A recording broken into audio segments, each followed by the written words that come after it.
And goodbye. See you later. How you been?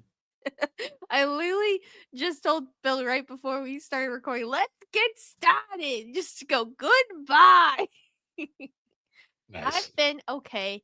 It's been a rough couple of days for me. Miss Pooh's not feeling well, which is always tough, especially I don't know, for me, I feel like I get really emotional whenever she's not feeling well cuz of my cat Miss Till. So, it's been an emotional couple of days, and I feel like I'm getting myself sick because I've been stressing myself out so much, so she's okay. She's just there's a lot of poop in her it's related to her name, Miss Pooh. There is a lot of poop. She's got some, kitty cat diarrhea, which is not fun. I feel so bad for her, the poor thing. So she's on some medicine now, though. So hopefully it's gonna kick in soon. I have to corner her and force feed it to her, which sucks, but that is life. You gotta be good for your pets. But I feel so bad for her. She's so miserable. I feel terrible. But you got chicken yesterday. I did. I paid and Bill picked it up. You know what I've really wanted recently? What? Fudge, but not like ever since we had the pickle fudge, like I just really wanted like actual good fudge I'm after not gonna that. lie, you would have probably liked the dill pickle fudge. I'm still pissed about that. The one we had was just Yeah, that was bad. it was bad. I don't know where you could get fudge though, like good fudge, but how have you been? I've been good. I played Peak last night for like Oh yeah, four. how was that? Oh, it was chaos. Absolute chaos. So the game, technically, you're only supposed to have 4 players, but we used a mod to get like 7 in there. Jesus And it Christ. was they were literally carrying me half the time because I am horrible at that game. Like there was multiple points where they were like, I think we lost Bill again. The best was I had died in the previous level, so we got to the respawn point, and I died upon respawn, like because I just fell and my corpse hit the ground and I died. And Oh, like they're all like getting ready, partying around the campfire. I'm like, guys, and no guys, one could help. hear me. No one could hear me. And then they found my corpse after my ghost appeared, and I'm like, thanks. Yeah, Oh, I know. I really want to play that game, but I have to wait until I get a new PC so I can actually yeah. play it. Because I feel like my computer would just break. Like I can't play The Sims or anything because my computer would just shit itself. So my computer is useless except for recording podcast, and even then it struggles. Yeah. Well, hopefully soon. But Yeah, hopefully. other than that, been catching up on the animes, as they The say. animes Yeah. for me. Um, Still watching Sakamoto Days. Yep. It's up and down. Like it has episodes that are kind of like yeah, others that are really good. Mm, Um, very much like the manga itself. There was the mm. most recent volume actually came out, and for the most part, it was kind of like yeah, the same shit. But then like the ending was like, oh, okay, I'm curious where Oh, this this is goes. getting interesting. It's probably going to be a one-off joke that doesn't go anywhere, but I was still for a minute like, hmm. um, we also watched the vending machine show. The most recent episode was interesting because something actually happened. Like they actually were doing Yeah. like a dungeon raid with like the new party, Mm. and they were actually doing stuff. I still hate that Boxo can kind of talk. I like that they've kind of made a joke that the only one that can really understand him is the blonde girl. Yeah. Um, but still, I don't really like it. But either way, Yeah, I same, but I definitely agree. I think the next episode, the most recent one, hasn't been as bad as some of the other ones. So things happened. So yes. there's that. Other than that, um, My Dress Up Darling, the new episode hasn't come out. The dub hasn't come out yet, so I'll have to wait on that. The kaiju Mm. though, oh, kaiju. Well, I'm waiting to catch up on my dress up darling and Kaiju number 8 today. I was gonna do that later once I can and then Gachi Akuda I also have to watch. But I did catch up with a new panty and stocking with garter belt. Which that's been fun. Have you seen that they got 2 new angels? I haven't seen any of it yet. Okay. I have to rewatch the original because I There's only watched the original years back, so it's Mm, kind of in that state of like I technically it'd be like watching it fresh now. So yeah. There's two new boy angels, and it was great. I'm really enjoying that because I mean the spirit of that show is just like hilarious and just fuckery. I feel like see, it's the best way to describe it. the thing about it nowadays is nowadays it kind of is nothing special in terms of like how it's like it's so striking, but it's still good. Back in the day, it was such a striking, like holy shit kind of show that it really Mm. stood out. But nowadays we have so much fucking anime that it's kind of like the little gimmick Oh, isn't as I don't know. I still think it stands out quite a well, bit. it stands I out from would an art style. disagree. I mean like the shock factor of it isn't No, as I don't know. You haven't seen some of the jokes. I oh, think they were going anime's a lot harder. I think you got to refresh on it because like some of these I don't see these jokes in your average anime. I So don't I know. would watch it before you say that opinion. I mean it's still probably shocking, but I think we're desensitized these days. I don't know. I think you have to watch it. I don't know. Don Don had another kind of sketchy joke in it, so that's probably why it's on my mind. Oh, okay. Yeah. I don't know. I haven't seen the new Dawn to Dawn yet. I gotta The, watch that too.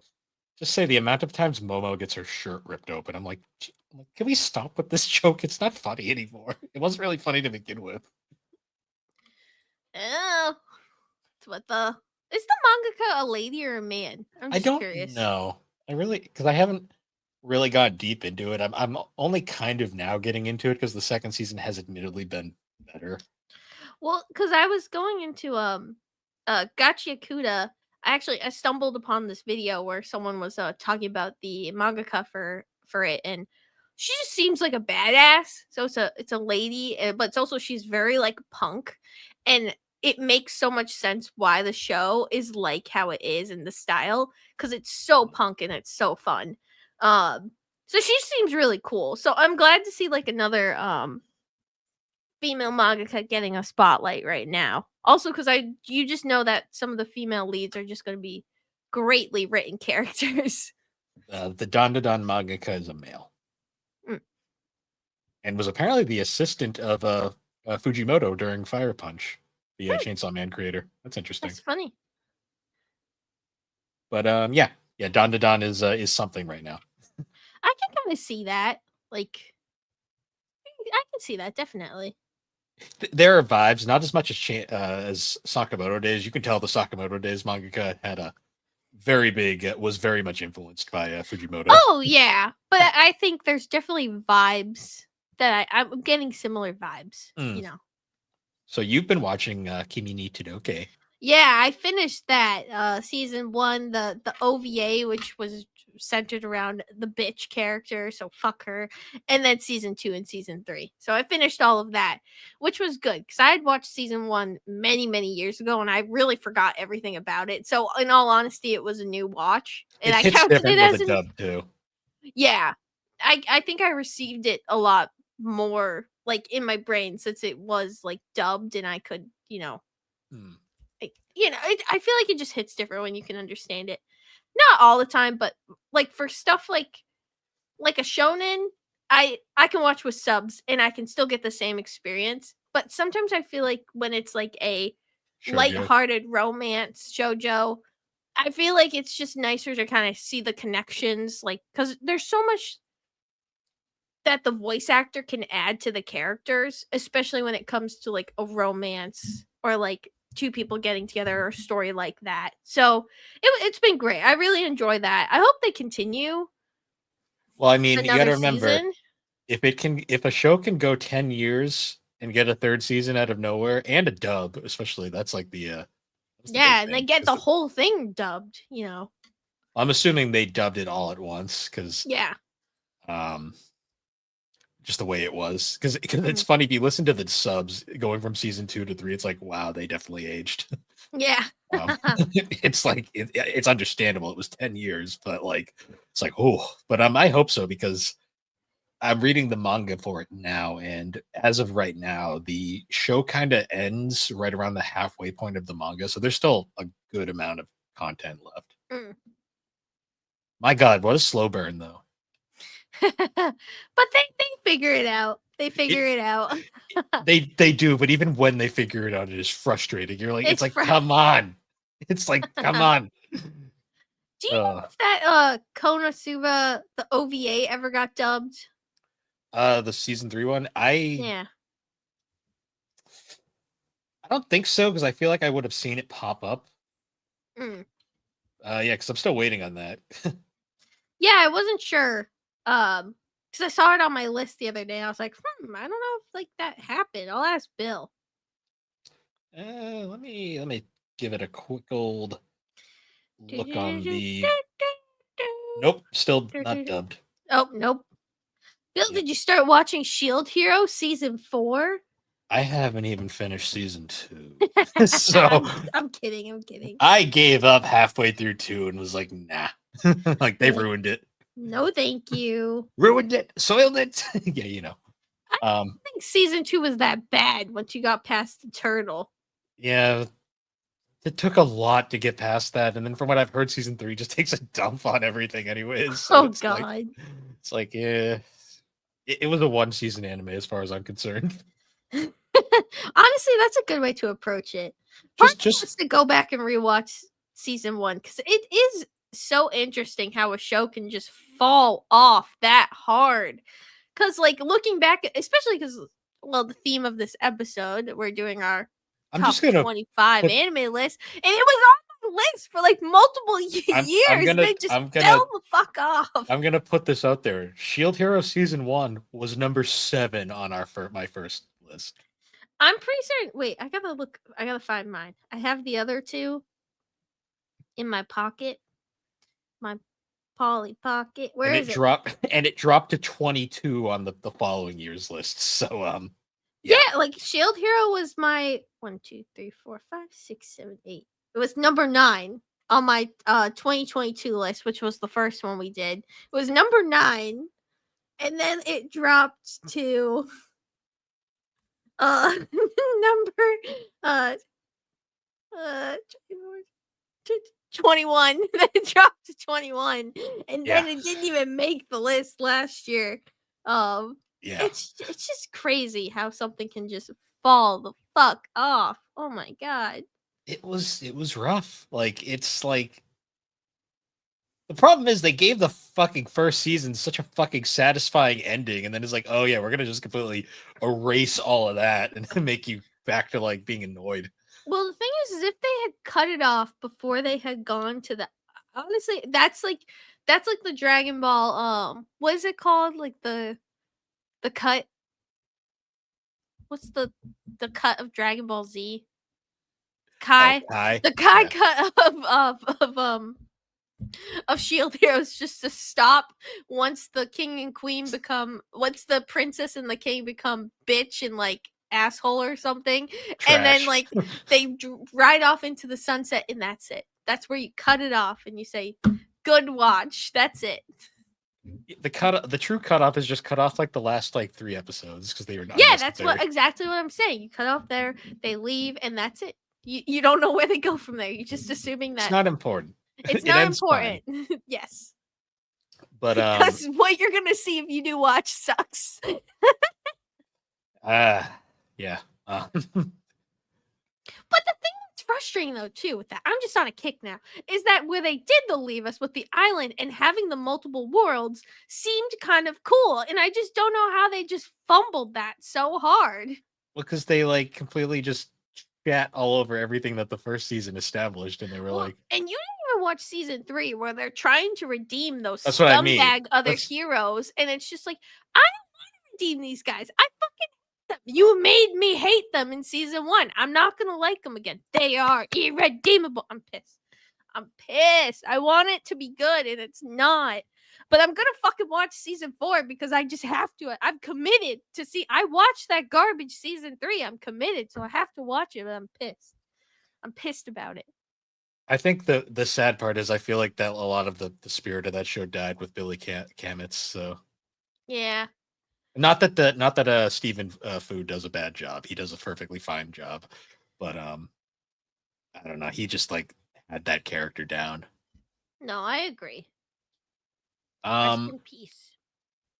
yeah, but yeah, well, we've already said what our thing is, but Alex has to do her cookbook, so Oh, wait. Put the music on. Thank you. What are you drinking today, Bill? I have a Canada Dry ginger ale. I just kind of grabbed it. It was what was there. Give us a fact. The bottle is green, but the drink is not. It's like, oh yeah, no, it's not. It's like a, It's like a pea brown. it's kinda. like, ew, it's pea colored. What would you rate it? I'm not gonna lie, I'm not a huge Canada Dry fan. I think I like Schweppes more. Okay. I don't know. It's got like this weird like sweetness to it that I'm not really a Is big fan Canada Dry the Pepsi one or the Coca-Cola one? of. Wait, let me see the bottle. That's telling. Yeah, that's Coke. That's Yeah, I the believe Coke it's- bottle. I believe it's the Coke one. I mean it's fine. It's fine. But you prefer the Pepsi. Well, Pepsi wins in that corner. I'm an indoctrinated Jeff Gordon fan. Of course, Pepsi wins. It's just how it happens. I don't know. I gotta say Coke is better. If I'm going for the cola. I don't really like cola in general, but if I'm gonna drink one, it's gonna be Pepsi just because of the that trade-off. I mean, I'm but drinking. you can't deny that Sprite is better than Sierra Mist or whatever bullshit they call it now. Well, Sprite's just there's no bullshit to Sprite. It's just what it is. What it is. Yeah, but every brain that tries to recreate a Sprite just can't create that magic Well, of 'cause like where they're it's on the trying- line of being seltzer water, but The it's not. The closest one is 7-Up because 7-Up kind of just does its own thing. But it's too lemony. Yeah, it's not as good. Sprite is Sprite, and Nothing ever- can get close. do you remember like the Walmart brand Sprite? It was like Twist Up or something, like some stupid name. Maybe I don't. We don't talk about that. We only drink Sprite in this I- house. I don't know. I love like the crappy Walmart. And you know that's what I like about Franny's, which I'm not drinking right now. but they don't even try to recreate Sprite because they know they can't. No one can. No, they just make a lemon drink, and they were like, "Yeah, it's lemon drink." Aren't you gonna ask me what I'm drinking? What are you drinking? I am drinking a Fox and Park White Birch root beer. It's so good. That's like my guilty pleasure drink. They don't have that Big Y. They only have it at Geisler's. So I'm gonna have to go to Geisler's tomorrow because I need more of it. Lovely. It's my favorite. It's just Yeah, so bring it- good and mellow and root beery, but not fully root beery. It's so good. Now bring out your cursed cookbook. I didn't choose something as cursed today. I thought I would change it up. Bill, Yes. today's recipe is Philly fruit pizza. That is 3 words that do not belong together. You literally just lied through your teeth and said I picked something not cursed and picked the most cursed sounding thing possible. Look that bad. Ugh. It doesn't look that compared to some of the other shit. It doesn't look that bad. I So- I don't so- like that. In case you want to make it, here is the recipe. 1 18-ounce roll of refrigerated sugar slice and bake cookies. So it's not pizza dough, it's cookie dough. Oh, so it's just dessert. This is the dessert section. I decided to change it Okay. up. A 1/3 cup of sugar, a half teaspoon of vanilla, assorted fruits, a half cup of Kraft orange marmalade, peach or apricot preserves, 2 tablespoons of water, and 1 ounce package of Philadelphia brand cream cheese. Hold on. Just plopped right on top. I thought I was gonna burp, but then I didn't burp.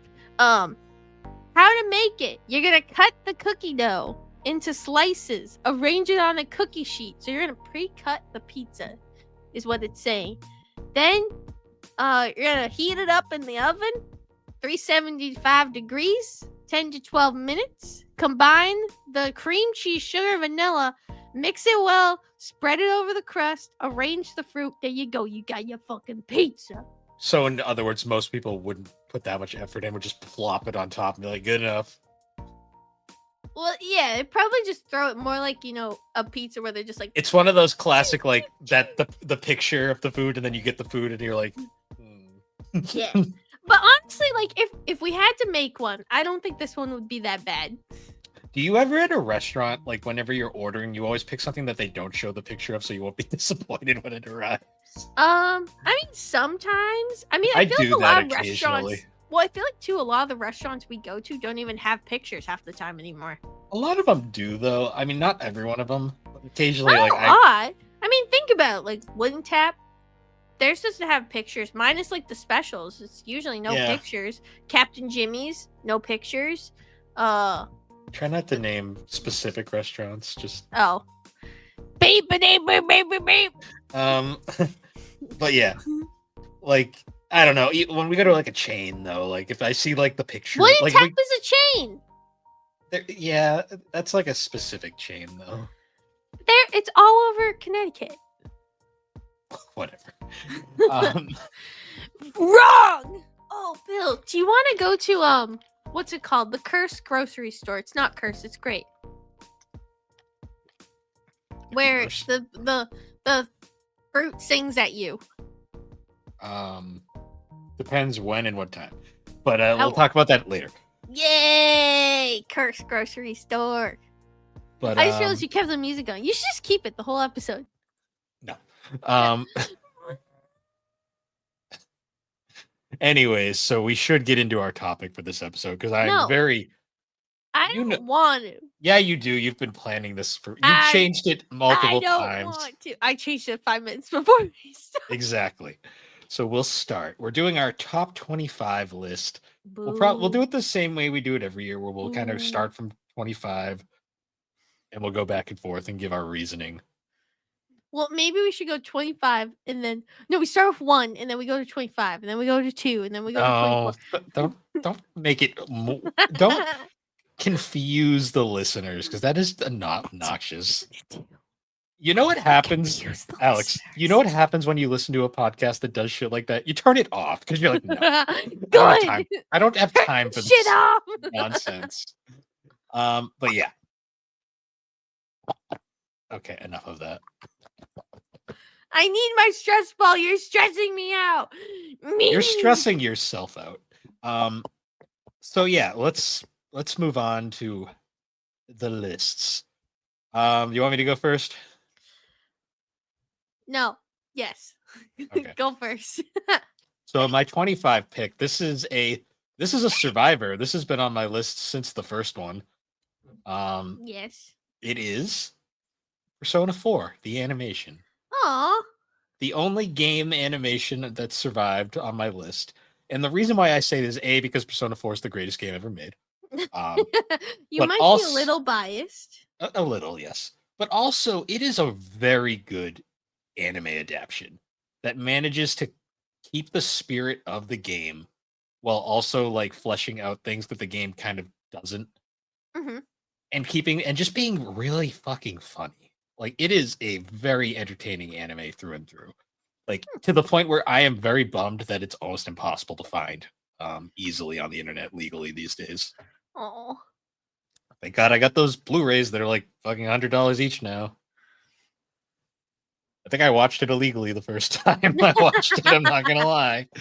Yeah, I'm pretty certain I watched it on YouTube the first time when you could watch shit on YouTube. Yeah, I know me and you watched it during like one of like your summer breaks when I was home during my night shift era.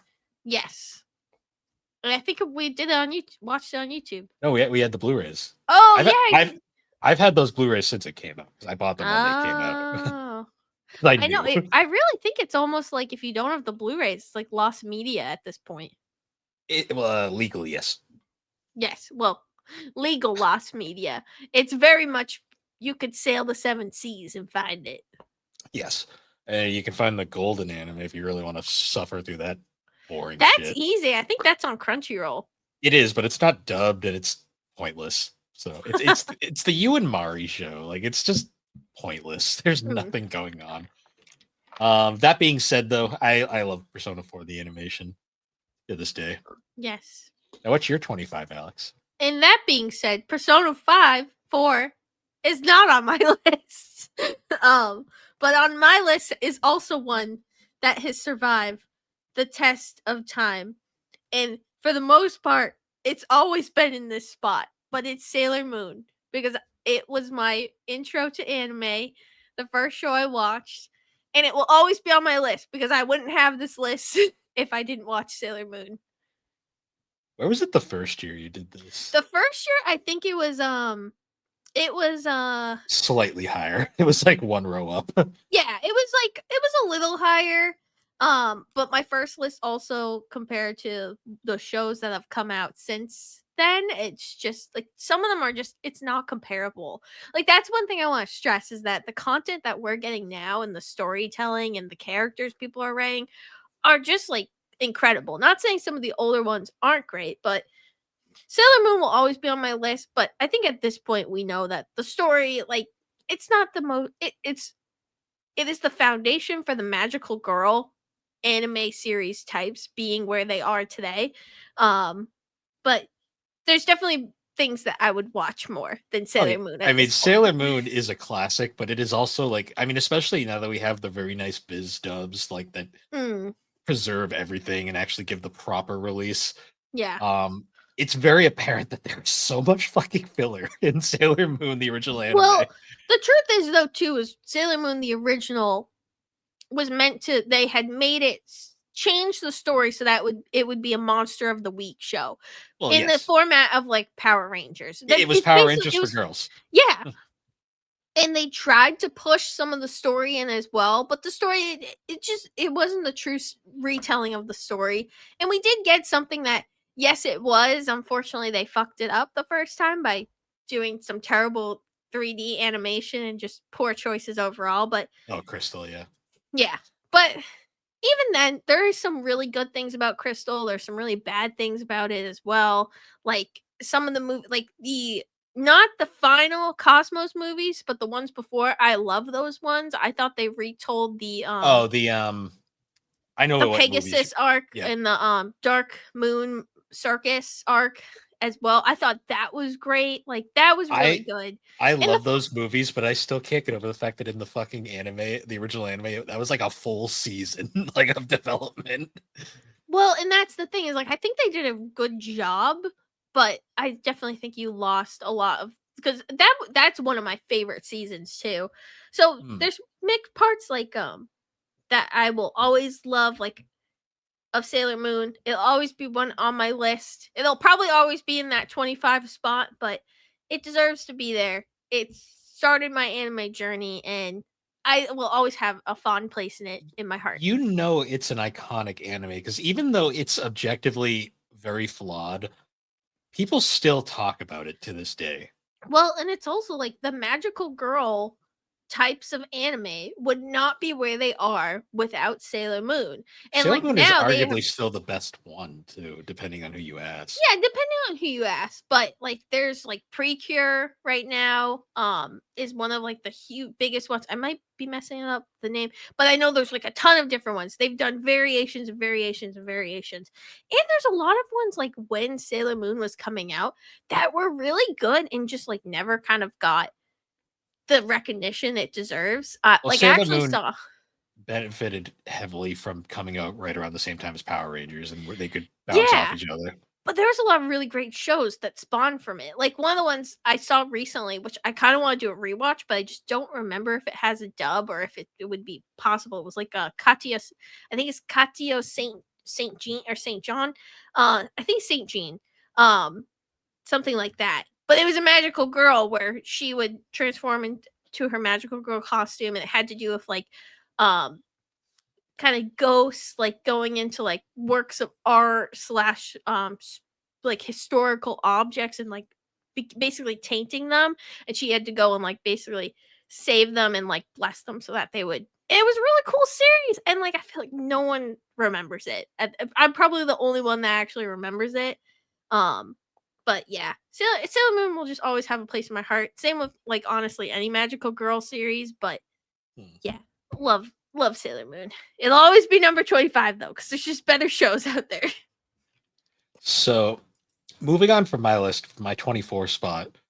This one is also a Survivor, and it is mostly just because it is an extremely I'm a nostalgic. survivor. It is a very nostalgic show for me in a lot of ways. It's the only mech anime I've ever been able to get into. You already, I already know. yeah, it is Full Metal Panic, a show The that I one had I dropped after 5 episodes. Yeah, I know. It's not for everybody. It's very weird. It's a weird show, but yeah, this is the one mech anime I was able to get into back in the day. I rewatched it last year for like the first time in a long time. Mhm. Yeah, it's very early 2000s. It's very cheesy. It's kind of bad in certain points, but I love the weird nonsensical nature of that show in a lot of ways. How it is tonally confused. It can't decide whether it wants to be a fucking slice of life high school anime or a serious mech drama. Um, and I kind of just like the nonsense of that. I like the fact that you have this war shit going on, and then you got Kaname Chidori just is there for some reason, because she's Why not? relevant. Then Does she's she have voiced. powers or something? I don't think it's power so much as there's like weird governmental shit going on. Okay. Yeah, Like I thought there was it's something. I don't know. she's important for. I think I think it's because she's a rich girl and they're using her as ransom at one Oh point. shit. Something like that. I have to watch the later seasons again because I haven't fully watched it in years. I've only ever watched the first series. Yes. Which is funny because the second series completely abandons the mech shit and just goes for high school slice of life goofiness Yeah, for what? an entire season. Why But yeah, Full Metal Panic. It's always fun. Classic ADV dub. Classic ADV dub. Weirdly fan servicey though. Yeah. I feel like though with mechs a lot of the times there is a lot of fan service. Yeah, but I've noticed that with mechs because even what's that one? Code Geass. There's a lot of fan service in that one too. Like there's a lot. I don't know. I feel like it goes hand in hand with see, mechs. the thing about Full Metal Panic that sometimes like makes me go, "Why do I like this?" Is there'll be points where like there's this really serious conversation going on between the main characters, and then a Kaname shows up, and then it's just like upskirt shot, and then she just Yeah. disappears, and it's like okay, thanks for that. I No, think though that's that's anime in general I know. sometimes. Like they just shove you fan service for no reason. You're like, this is why. I don't need this. Like Fire Force. Yeah, I That just one character in Fire Force who's just like, what the fuck? Keep your clothes on. yeah. I just like I always think of that as like that's like they put those in just for like those prime moments when the parents walk in. You can be like, I Yeah. can explain. Yeah, yeah. Um, yeah, I love me some Full Metal Panic though, even though it's cheesy as fuck. Nice. So what's your 24? My number 24 is it's a newer show, but it's one that I instantly connected with as soon as I watched it. And it's called Medalist. Oh Um, yeah, you were trying to get me to watch this one, but I have too much shit on my list right now. and it's a Hulu. It's a Hulu anime, and So a soon to be Disney Plus anime because that's a weird sound. yeah. But the story of Medalist is just something that I don't know. I just connected to. It's like Because it's a figure story. skating, isn't it? Yeah, it's a story about figure skating. And it's a girl who started later in like most kids who start figure skating were like 2 or 3 or 4, like really young, and she started when she was 10. So she's already kind of a little behind. And I don't know, and it's following her journey of like going through the different levels of figure skating because now she has a goal, she has a dream of being there. But at the same time, you also have her coach who very much embodies almost this like mirrors her in the adult way, where he started the same thing at a much later age, but he did have some success. But there's also just a bit of like, because he started later, he doesn't have like the credentials everyone else has, so he's kind of stuck. And I don't know, it was just something that I connected to because for me, like I started dancing at a very young age, like 2 to 3, but I didn't find my niche with Irish until I was about 12 or 13, which most people at that point like had been doing it when they were 2. So I was kind of behind, and I don't know, I connected a lot with the story. It just kind of lined up with a lot of what I had really great well-written characters. Because not just the main girl, young girl who's wants to be a figure skater, but her coach like you really love both of the characters. So it's getting a season 2. I can't wait for it. I'm looking forward to some more content from it, but I love the story and I just connected with it, which Mm. it's a great watch for me. But I also think other people would enjoy it too, because it's just I feel like you always love a story of an underdog. I feel like everyone loves the underdog, so So is it like a more serious, not whatever Yuri and Ice is supposed to be? Yuri on Ice is a very serious I story, have Bill, no too. idea. The fandom has ruined that show from me ever taking it serious. So Dang you, Bill. The fandom is heartbroken because our fucking movie got canceled because Mappa sucks. We deserve that movie. It should come back. But no, that's a very serious story. It's also okay, about someone who was in the going for the Olympic, like going for the Olympics, going for winning the national, like the world figure skating titles, whatever, and like had hit a wall and was struggling with self confidence and starting to. And yes, and it's not even like fully yaoi. There's just a little hint. They don't even officially kiss or anything. It's I implied that they wasn't did. even going there. I just It's was implied that they did, but it's not explicitly said that they did. And it is a great story of okay. two That's people bonding over figure skating and facing their fears and going through perseverance and having to also just like face your demons, face your fear, like the challenges you got to face and growing. It's a great story. okay. You I watch it I right don't now. I don't plan Add on it ever to your watching list. it. Add No, it thank to you. your fucking Bill. The figure skating also the animation that they did, and I will say they did a very great job too, especially with like whenever they're challenged with animating dance or animating even like fights and stuff, both dance and like figure skating, it is tough to capture the movements, and both of those shows did a really great job of capturing the figure skating. And a lot of it has to do with they like had real references and people and using some motion capture as well with medalists, at least not you're on ice I think, but for medalists they were able to actually use some motion capture techniques to help really define those body movements and the arm angles and the legs and the feet. So fuck you. Okay. So I will. Don't you hate on Yuri on Ice? I wasn't Don't hating. I you? was using You it as a were. comparison. I just You was were hating curious. on it. Well, You now were I'm not saying gonna it's ever not a watch it. good story. You watch it. Right. You That's your you assignment for next year. no. I refuse. Fine, only if you I watch will watch. OG Dragon Ball. Yeah, I'll watch OG Dragon Ball if you watch Yuri on Ice. Yeah, we'll get there when we get there. But you have to watch Yuri on Ice first. I'm not. I already don't trust you. No, that is a fucking commitment. That is a commitment. I am not committing to that many episodes unless you start watching Yuri on Ice. Moving on. Anyways, I wasn't expecting an argument. Always fucking figure skating. What's your number 23? All right. So What's your number 23? my number 23 pick is Mariko Chan. One of the only real horror animes I'm a fan of, even though it's borderline a comedy at the same time. Yeah, Mariko Chan's a very interesting story. It's about a girl named Miko who she can see dead people. And the Yeah. joke is no one else can, but she sure can. And her life is already as miserable and miserable as it is.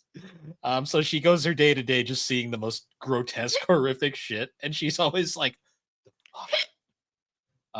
Like to the point where there's a point where like she just mentally breaks and starts running around laughing and screaming, like crying, because she's just Mhm. so mentally done with the Aw. nonsense going on. And it is played for laughs. And I'm just like, this show is nonsense. But I low-key really love it just because I kind of think it's got a cool art style. It's once again a little too fan servicey at times, Mhm. but But it's that's anime. yeah. This one though is like there are points where you're like that was not necessary at all, but okay. Mm. I enjoy the manga too. The manga's really kind of helped me like it more than I already did. I Yeah. just like the weird mix between like it reminded me a lot of like the monster designs of Rat remind me can't talk remind me a lot of the weird creatures in Jujutsu Kaisen and just how like a lot of them were like that's fucked up. Mm. A lot of stuff like that. It's a fun. It's goofy, good humor mixed like with some really fucked up shit. Nice. It's on Crunchyroll. Nice. What's your 23?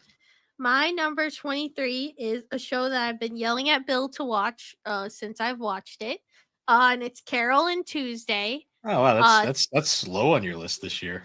well, I was trying to really figure out a good place for it. I mean, it didn't make my first list. Um It was in your top 10 though, I remember. no, it's never been in the top 10. In 2023 it was number Oh yeah, it 24. wasn't. Um only made it to top it only made it to 11. That was the highest The reason last I year. thought it was in the top 10. Oh well. Yeah. But I love the show. I love the story, the music. I love me a musical. So when you have a show that has really great music, really great characters, and a fun story, I'm in. But I don't know. It's cool, especially now. I've brought it up a couple times, but especially now that we're kind of venturing into this world of AI is becoming much more prolific. I mean, you go on Twitter and all you see is Grok like in your face half the time. You're like, go the fuck away. Or like you Google something and it's like Google AI and you're just like, can I just like not? I don't want this. Like it's very interesting because it came out quite a few years ago at this point.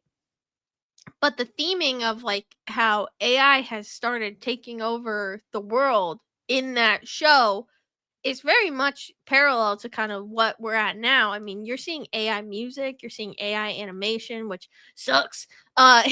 Support talented creators out there and animators, Mhm. but it's just I feel like it's a show that many people should watch because you're watching these two girls journey through the music industry that has been taken over by non-human AI and they're going in with genuine human songs, lyrics, heart, and how it's able to overcome that all and how people are going to genuinely connect with something that was made from the heart versus something that was made from a machine. So I think it's a very good watch for a lot of people, especially right now in the world where AI is Hmm. starting to really become a thing and I hate it. I hate AI. No Yeah. more. No more AI art at least. Like use it for things that like we could use it Use it for, but use it as a tool, not a crutch. no, don't use it to draw art for you. Like art is supposed to be creative. It's supposed to be expressive. It's not supposed to be something that's made from a machine because there's just that you can you can always tell when something's AI versus something hand Well, drawn not or you. made. You can't though sometimes because there's a lot of cases now where like people will post their legitimate art and people are like that's AI and it's like no, it's not. Well, and I think the thing is though is Like that you have people to are so specify not AI on shit now because people just don't trust anything anymore. That's how bad it yeah. is now. But to me, I feel like I can always tell when something is AI. Like I can always tell if it's not exactly right. But for the most part, I think a lot of those artists out there, like if they're gonna invest so much time into AI, like it's usually the slop. People are gonna sell like the garbage stuff. Like because even at some of the conventions, like some of those vendors, like the people with the printed on water bottles, a lot of the time that's AI art Yeah, that they're printing on it. So or stolen. yeah, or it's stolen. It could be a mix of both because the AI takes stuff that it already knows to create Yeah, some of these images. So I don't know. It's a very good watch, especially right now, like with how the world is, and I think it's a great story and great yeah, music. The songs are wonderful and they hold up to this day. yes. Well, anyways, so moving on Bill now at the to tinkle, Bill at the tinkle. I'm leaving in your next burp. Anyways, moving on to episode 22 or 22. Great. For my 22 pick, it is going to be Wait, I first thought it time. was. Oh yeah, it is 22. Sorry. Yes. Well, Out of my we way had to to make take it a break. We had to take a seamless, break. and you just had to shit all over it. Yes. It's my Anyways, job. my 22 pick is first time entry on my list, The Dangers in My Heart. Uh, a Ah, a really? cent hmm? Really? I Yeah. thought that had been on your list like before. No, it's only been out like a year. Oh, really? Yeah, I feel like you've been talking about it though for. about a year since it came out. But don't you have that figurine that you've had? Like, isn't that her in the background? She is back there, but like Well, the it picture, was like with like her butt hanging out behind you. no, that's Yukino from a Oh, completely I'm different mixing. show. I'm mixing that Yeah. up. Well, Um all right, never mind. I take it back. we'll hear from her later, trust me. Um Okay. yeah, Dangers in My Heart is a fun little series. When it first came out, it was a lot of people said it was like Comey in reverse, which no, not even close. Both characters are capable of talking. It's more like the male character in this series is just a fucking edge lord for no reason for like the first like Mm. 2 episodes, and then it becomes kind of a cute little like middle school romance thing. Um, and I love I love the dynamic. The characters are really fun. It's a very cute slice of life with good humor. The Mhm. mangaka is horny as fuck though. Like holy shit. Like it is almost Yes. disturbing at times.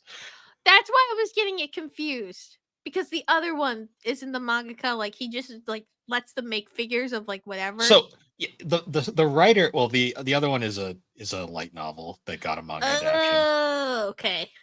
He just sold out, lets the people do whatever with his creations. He Make does not care. anything you want. As long as it makes him money, he doesn't care. But with this one, it's actually a female artist, which is why the style looks really cool. Like I love her expressions because like she'll draw like the faces, some of the goofiest faces, but they Mm. work so well tonally. But my god, she draws like some of the horniest shit. I'm like, holy crap. Hey, the female mangakas, they get it. Yeah, but They like it. I don't like it when the characters are confirmed in middle school, okay? Yeah, yeah, yeah. Yeah. Japan. Yeah, I know. It's just that's weird, but the story is fun. I really like the story, and it's one of those ones where like it has like very similar moments to another show that we'll be talking about. Well, we already talked about it earlier, but Oh, we did. not in the list. You were watching it recently, um, Oh, okay. where the characters kind of frustrate you, but then like they finally get together at the end. And you're like, ah, good Really, middle school, finally. cute middle schoolers. Ew, I'd actually Ew. yeah, phrase that weird. Ew. Remove it Um, from your list. yeah, no, no. The way it's a cute story. That's the way it is. It's a fun Hmm. anime. And it has a bopping intro song. But what's your 22, Alex? My 22 is The Disastrous Life of Psyche K, which is funny because going back to 2023, that was the exact same spot it was in. Um, but this one, it's just a classic. Like, I just love those short, little slapsticky, dumb, funny shows. And Hmm. I don't know. I think a character like Psyche, where he's just so fucking done with everyone, is just hilarious. It's a good time. The characters are silly. The stories are silly. And it's not like you don't have to fully engage. Like, it's just silly. It's a nice little break. It's not a huge story or building up. It's always just these little shorts that are kind of following them for high school. And it's just enjoyable and funny. I really enjoy The Disastrous Life of Psyche K I love that and the his main. coffee jelly. I like that he's just voiced by Jerry Jewell, and Jerry Jewell just does his like no fucks given voice the entire time. Yes. And I mean, there's Butt Chin guy who he's just great. It's Nenmo or something. It's not even butt chin. It's just straight up sack on his face. He's just fucking hilarious. He's my favorite character. I'm brain farting his name, but I fuck every time he's on the screen, it's just so stupid. But it's just a good show. You haven't watched that I've seen parts of it. I've never watched it in full. yet? You should. It doesn't take that long. No, I know. It's one of those shows that you can watch just a random episode and not have to worry about continuity. Exactly. Yeah, it's on my list. Unfortunately, I just have so much fucking shit on my list right now. We'll move it to the top. I can't. Right There's like now. Alex, the problem with telling me to move it to the top is you say this about fucking everything, so it just keeps getting lowered each time you say it. So it's like it doesn't even matter. Well, you finally watched Attack on Titan, and I thought that was never gonna happen. Yeah, So, and now I'm watching My Hero, which you also thought was never going to oh happen. yeah. Wait, how far are you in that? Still in season 4. God Um, fucking damn it, Bill. well, because Finish. Get I'm caught up. I'm Season, the next busy season's during coming the in week. weeks. All right, Yeah, make time. it's not as easy as Let's you end think. the podcast and just go finish watching it. No. Moving on though to my 21 pick. Mhm. My pure nostalgia pick, which has been surviving on these lists since the beginning, and it moves around periodically. Yep. It is Ronin Warriors. So my Sailor Moon. Yes, and it's funny you say that because if Sailor Moon was essentially the anime version of Power Rangers for girls, this is the anime version of Power Rangers for guys, or it's basically It's Power Rangers for guys. it's actually Anime Power Rangers. better phrasing. It's Sailor Moon for guys, Yes. basically, Yes. where instead of turning into magical girls, they turn into samurais. Yep. Because the show is actually called Samurai Troopers, but in America they changed it to Ronin Warriors. Which why? It sounds Samurai cool, I Troopers guess. isn't even that like weird of a title. I Like, don't know. It's to a point where like I own the Blu-ray set that came out that Distork put out, and they still use Ronin Warriors for titles, but they call it Samurai Troopers on the Blu-ray, and I'm like, whatever. We know what it is. yeah. It's a fun show. There's a giant white tiger. Characters are fun.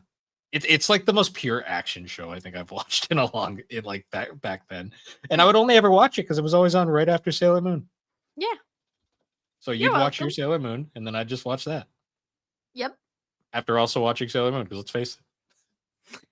There wasn't that much you could do at the time. So No, I mean, because Nickelodeon was probably bullshit at that point. So, but yeah, Ronin Warriors. It's a survivor. It's like my nostalgic old anime that's kind of bad, but I still love it. yeah. So, what's your 21 pick? My 21 is a newer show. It's never made the list. But it's Solo Leveling. Because goddamn, that show is addicting.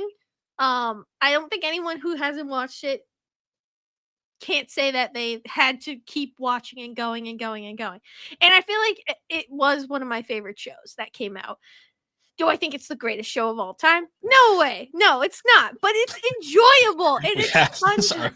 Every time it gets brought up now, it's just the argument of it's not the best, but it's great. It's good. Like it's just it's good. Not I don't want to call it schlop, but like it's just no, it's the garbage junk food of anime. Like you enjoy it while you're watching it. It's incredibly addicting. Yeah, but they sprinkle a little bit of some addictive substance in it that makes you just go nicotine. Like there's some nicotine. It's the cigarettes of anime. I'll save my thoughts because it's on my list later. But yeah, but I couldn't put it higher because like I was really trying to pick some of like one of my favorite shows with some of my favorite stories and favorite characters. And yes, I love Solo Leveling, but compared to some of the other entries on this list, there's way better characters and storytelling. But it's that addictive, like, yes, more popcorn. It's the movie theater popcorn of anime. Cliffhanger. Yes. No, yeah. And then you're just like, fuck. Like, they're very strategic about how they I cut see things. those goddamn feet again. I'm going to fucking scream. Yep, the music. Anyways, that is all. Moving on. Bopping intros, though. Yes, I will say that. So my 20 pick, another long runner, is Hayuka. This one also kind of moves around. It actually moved up a spot this year, which is kind of funny. But I like Hayuka. It is a fun.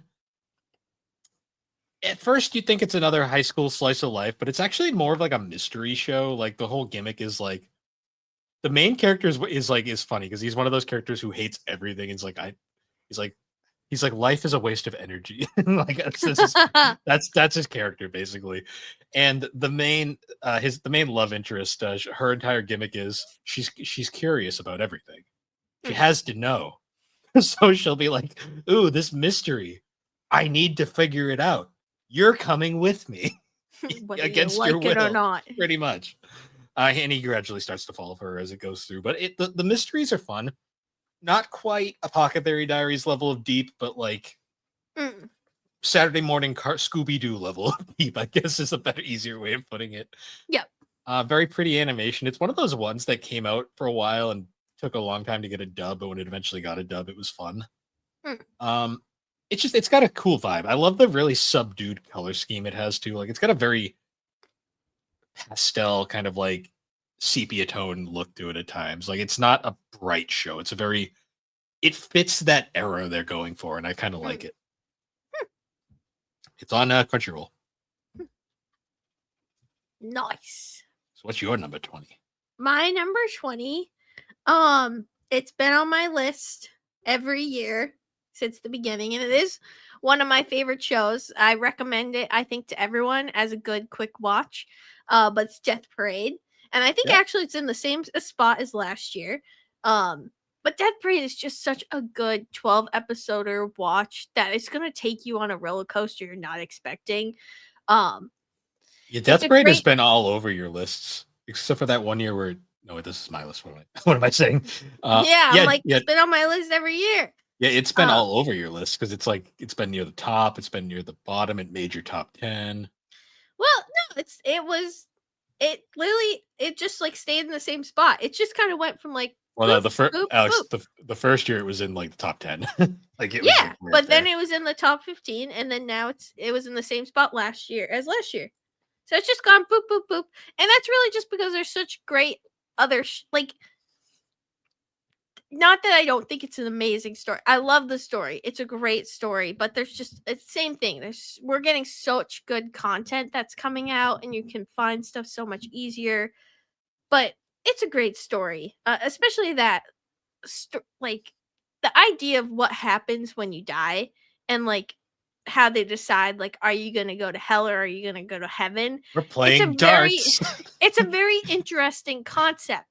And I remember like I still remember the first time I watched it, and you watch that first episode, spoiler warning for anyone who hasn't watched it. If you haven't, go watch it. It's amazing. But like they arrive in at the bar, and the couple is like, "What's happening?" And they start, and there's and Decium, I can't remember. I think something like that. Um, Phlegm is saying, "All right, we got to play this game of darts," and they're like, "What is going on?" They don't get it, but then eventually they're reeled into the game, and then as soon as that first dart hits the board, and one of them feels pain, I was hooked into the show because I was like, "What the fuck is happening?" And then And then surprise, they were having a couple spat that caused the accident that killed them. well, And or it's just like as you slowly find, because when they first arrive, like you don't know that they're dead. Like there's nothing indicated that these two had died, but you're slowly seeing it get pieced together what happened, their relationship that led to these moments, and the final moment, like, oh, it's just, and it does it so well. And then after that, the story kicks in, and it just takes off from there. It's such, and to do so much in 12 episodes, I feel like is very hard, but it does such a great job, and I think everyone should watch it. It's a great show. I like how the show has that vibe too of like, hello, darkness, my old friend. Like, this is really sad and dark. And then you get the freaking girl that died in the shower, and it's like, nope. Yeah. But also just the fact that it's one of those shows that has an intro that it is Yeah. an amazing Why intro, but why is it the intro for the show? why does it go so fucking hard for no reason? And then the outro Why is is like it so 9 minutes upbeat? long and so depressing.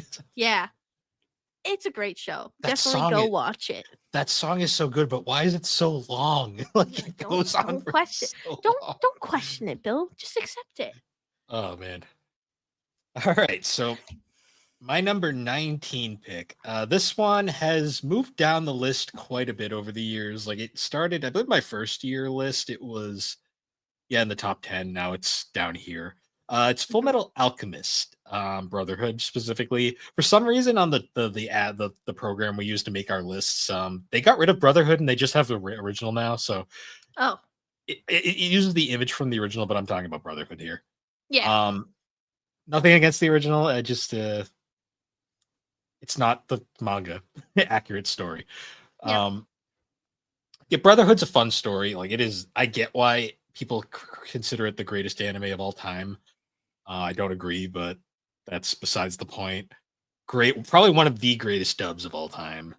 Mm. Just a fun story that's very beginning to end. Like, um, buddy Matt, co-host of Geek Addicts, told us, you get to episode 4, and then it's like you have to keep watching. And then I got to episode 4, and I was like, "What the fuck is this?" Yeah. Like, and it just you have to see where it goes.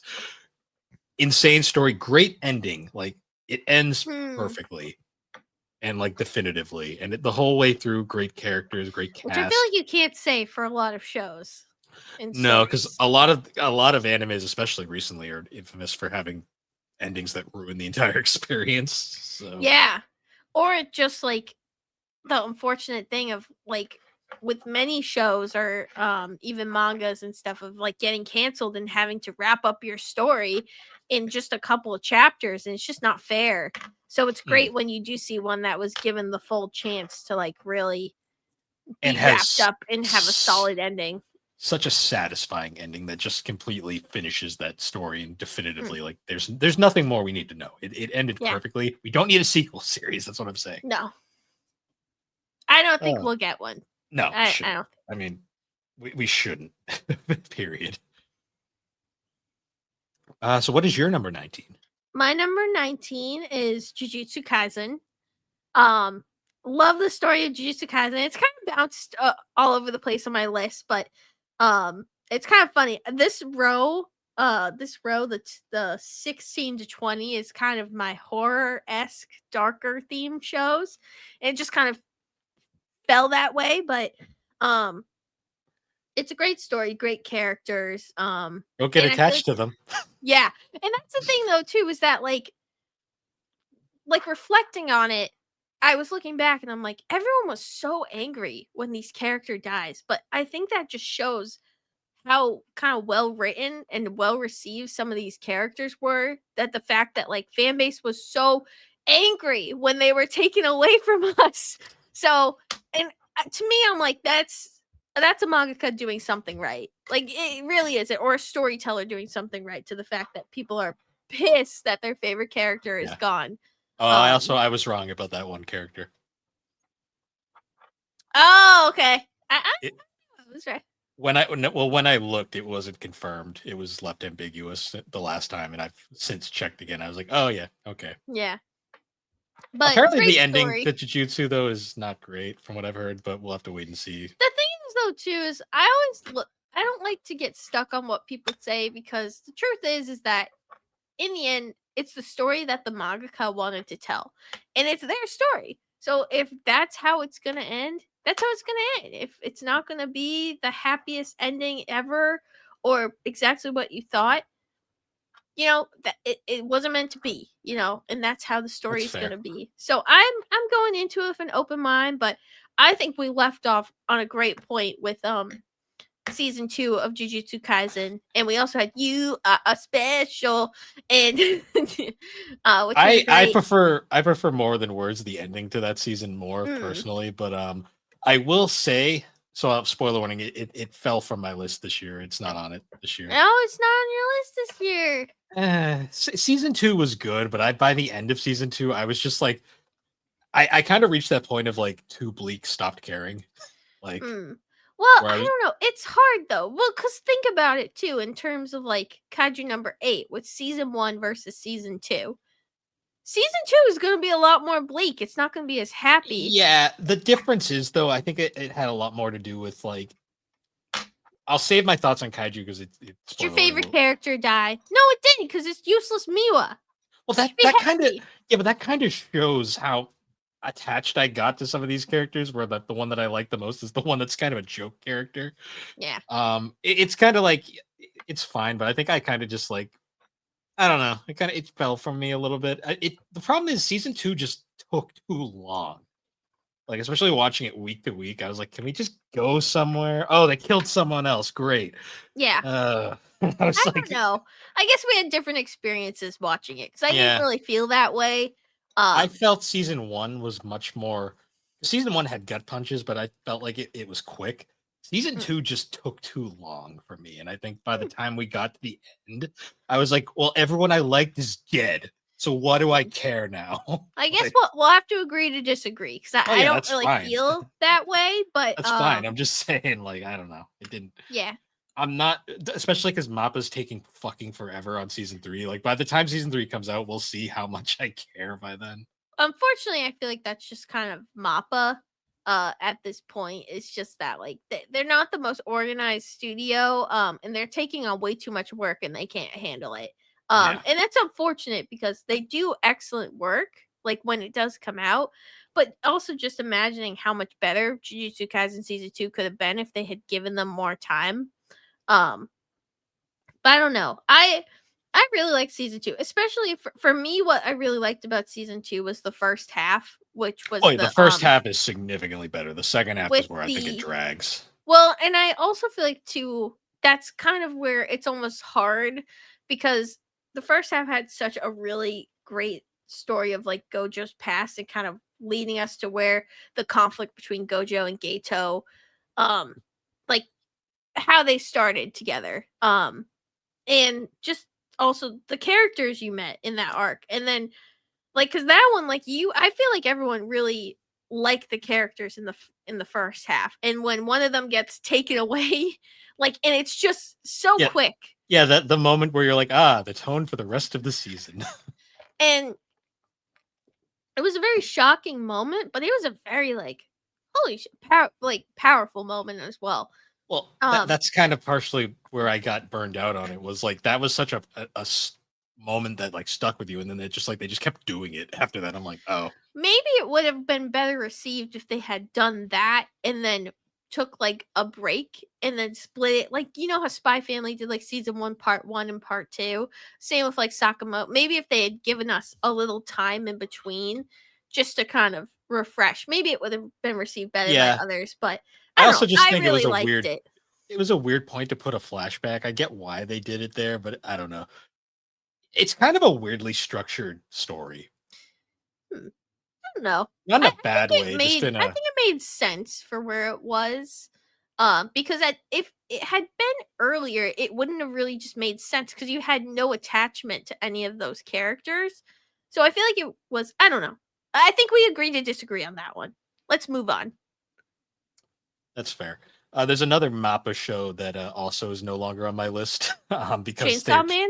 because they're taking fucking too long. Yeah, Chainsaw Man didn't make my list either. I had thought about it, but I like the manga more, in all honesty.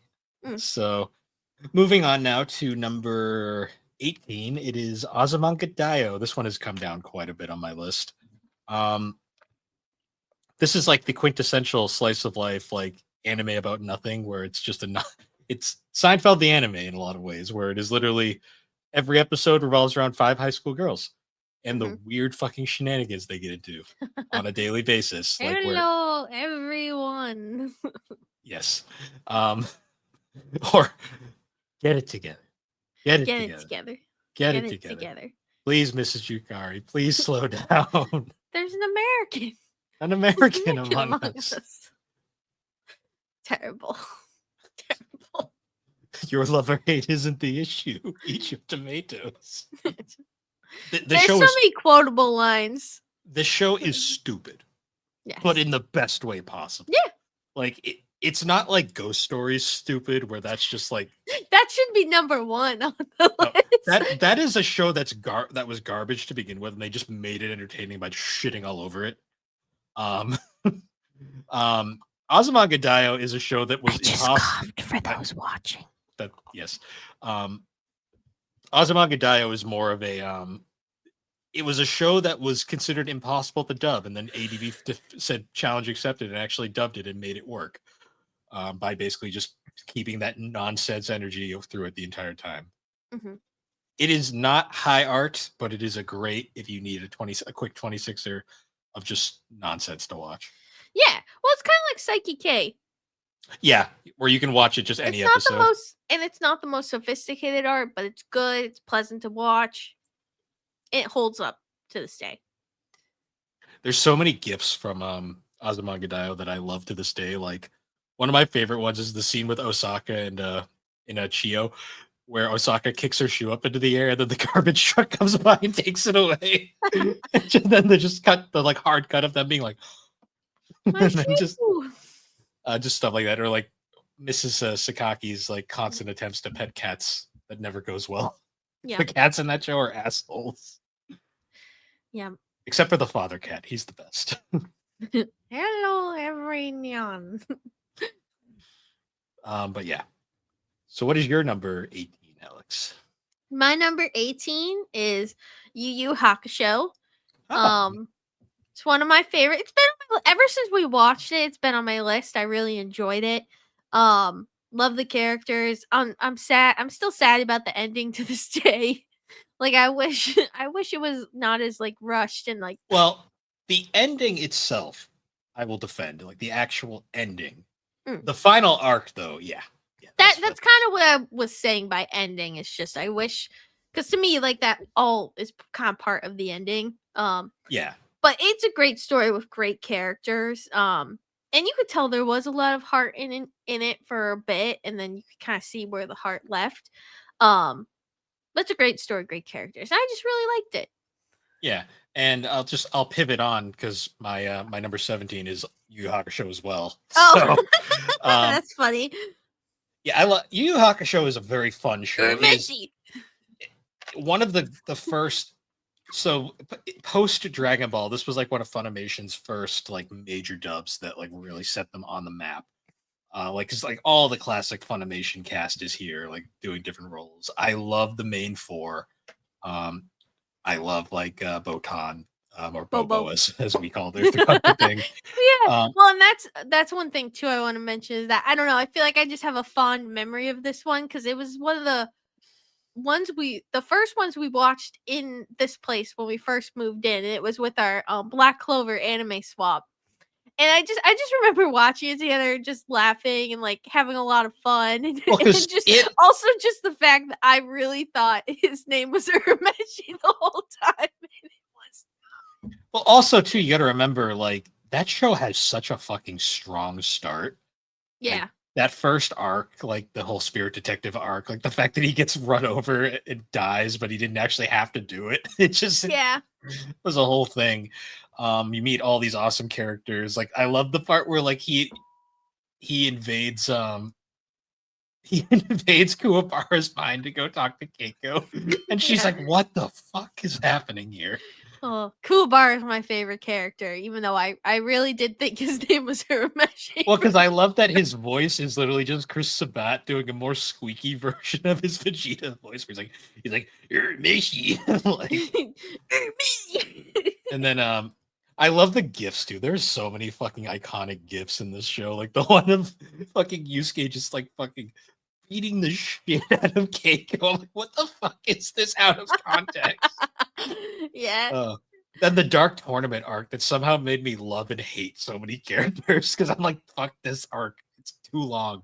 Yeah. And then but by the end, you're like, it was great. I loved it. Yeah. Great. It's such a great classic show. The ending is rushed, but I mean, I still liked it. No, yeah. It's on my list, so clearly I liked it. And clearly you liked it because it's on yours too. Yeah, it's been a survivor. It's a classic of all time. Yes. So what's your 17? My number 17 is Parasite the Maximum.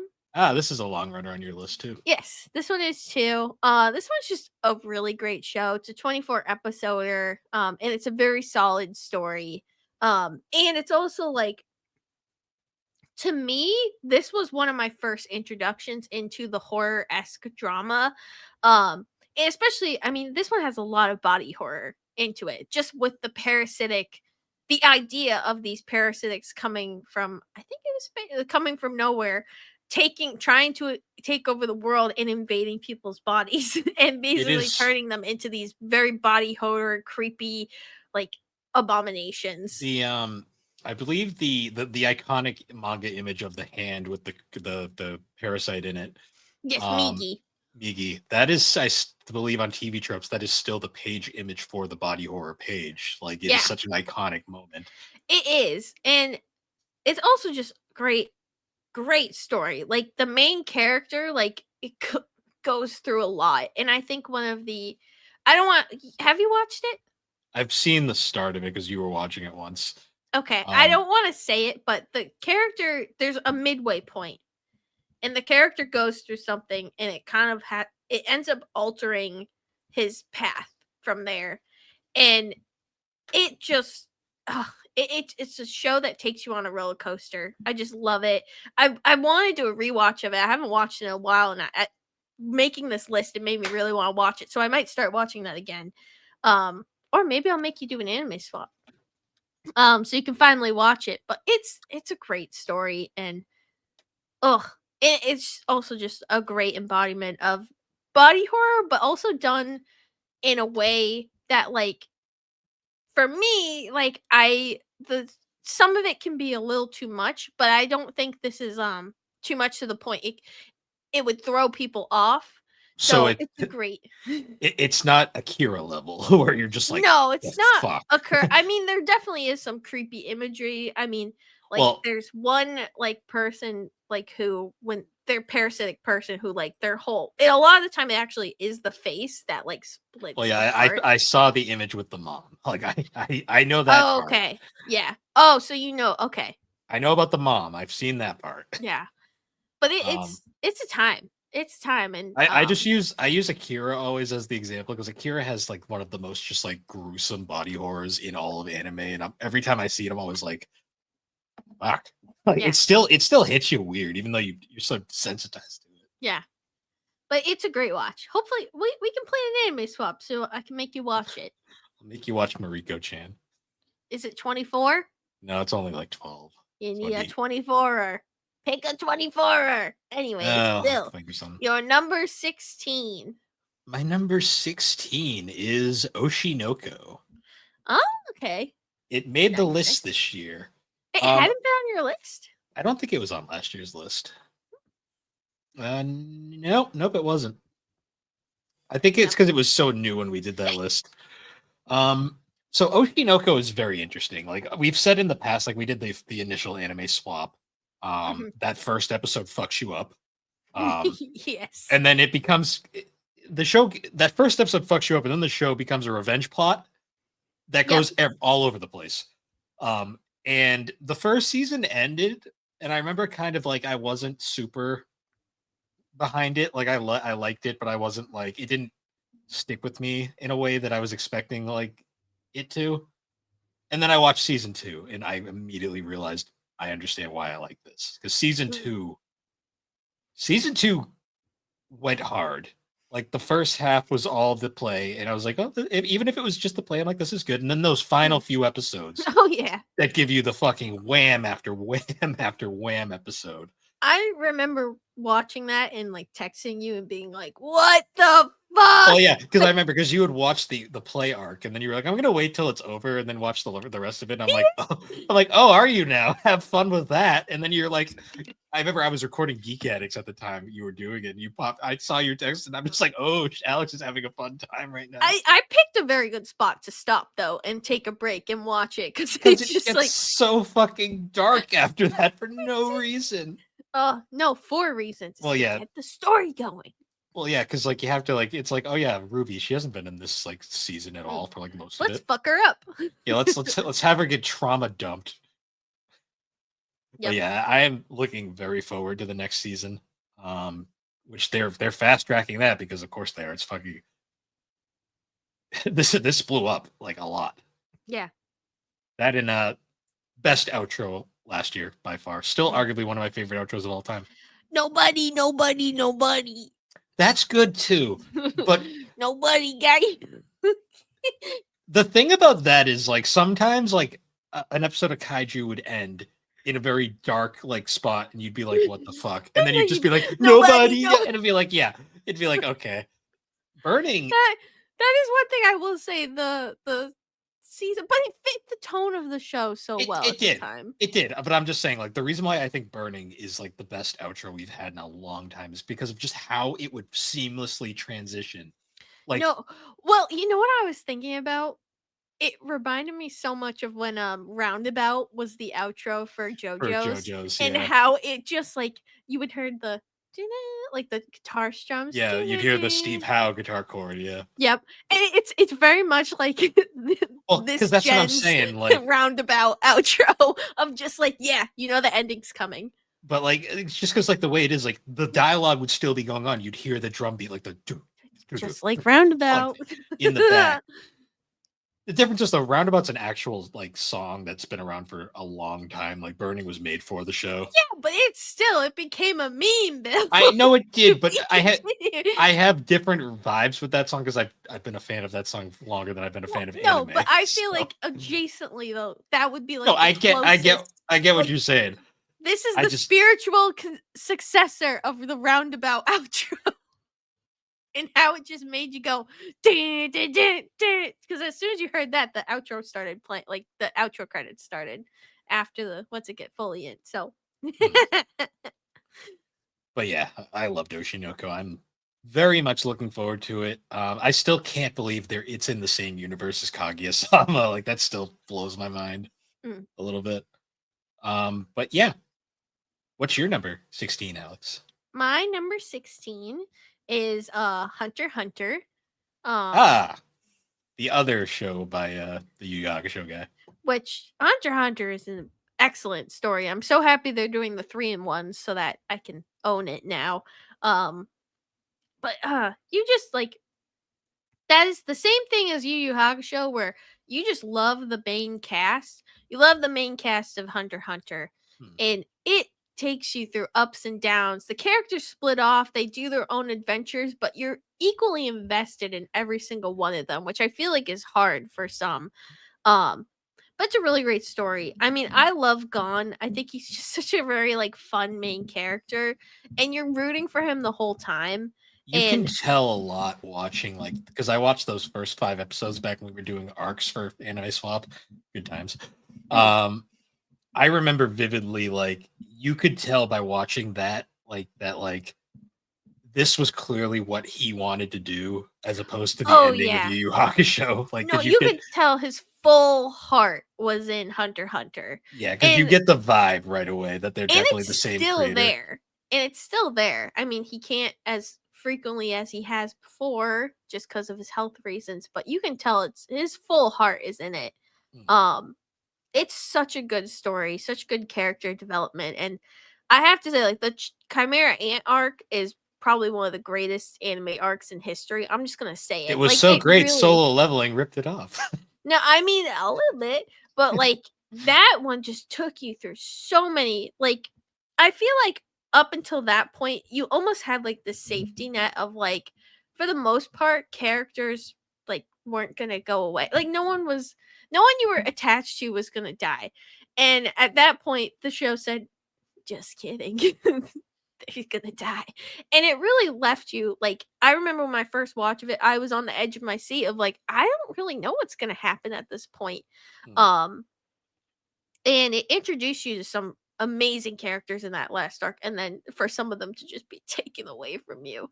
But even the main villain of the arc, the connection between him and, I don't want to completely spoil it because I think you should watch it, and another character and their bond, and then how their bond ends up ending is just wonderful. Like Hunter x Hunter is just amazing. So you should finish watching it.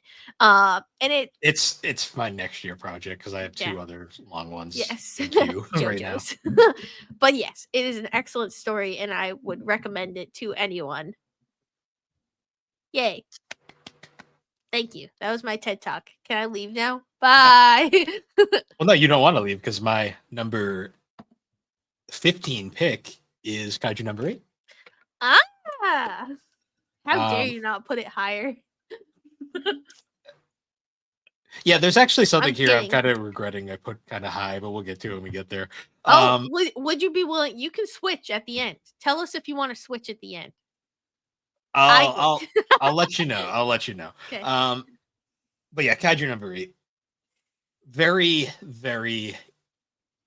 The one thing about Kaiju number 8 that I think makes it work, it is a very tightly packed, condensed story where there's really no filler. Everything kind of goes Uh, plot beats except for literally. a certain day off.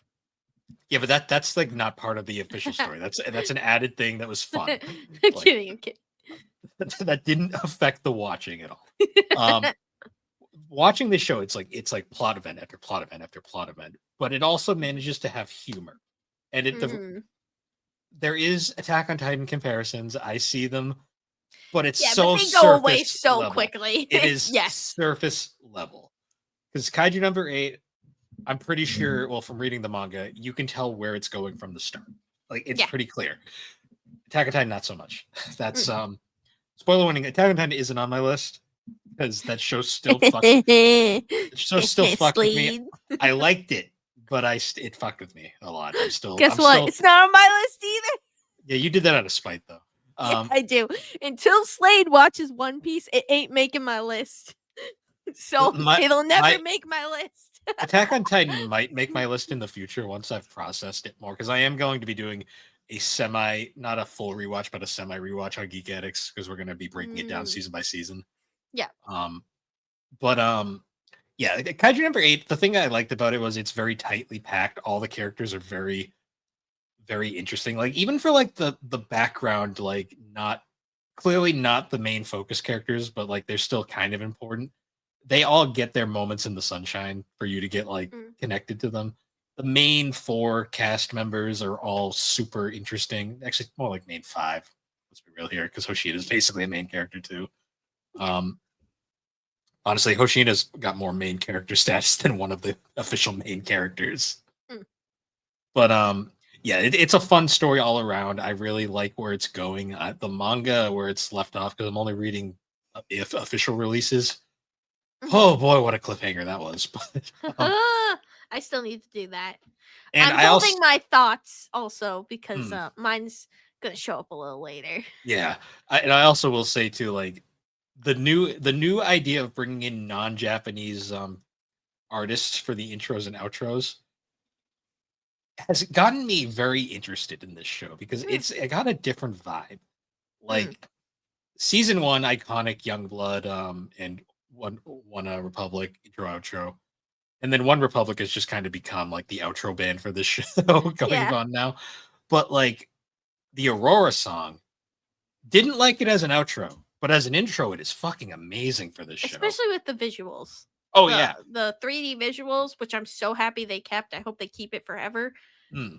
It hits so hard. Yeah, because like I said when we watched the first episode of season 2, I didn't like that they used the Aurora song as the outro, because it didn't. But they did the same thing with the Youngblood one as well. True. It didn't hit right for whatever reason. But then Yeah.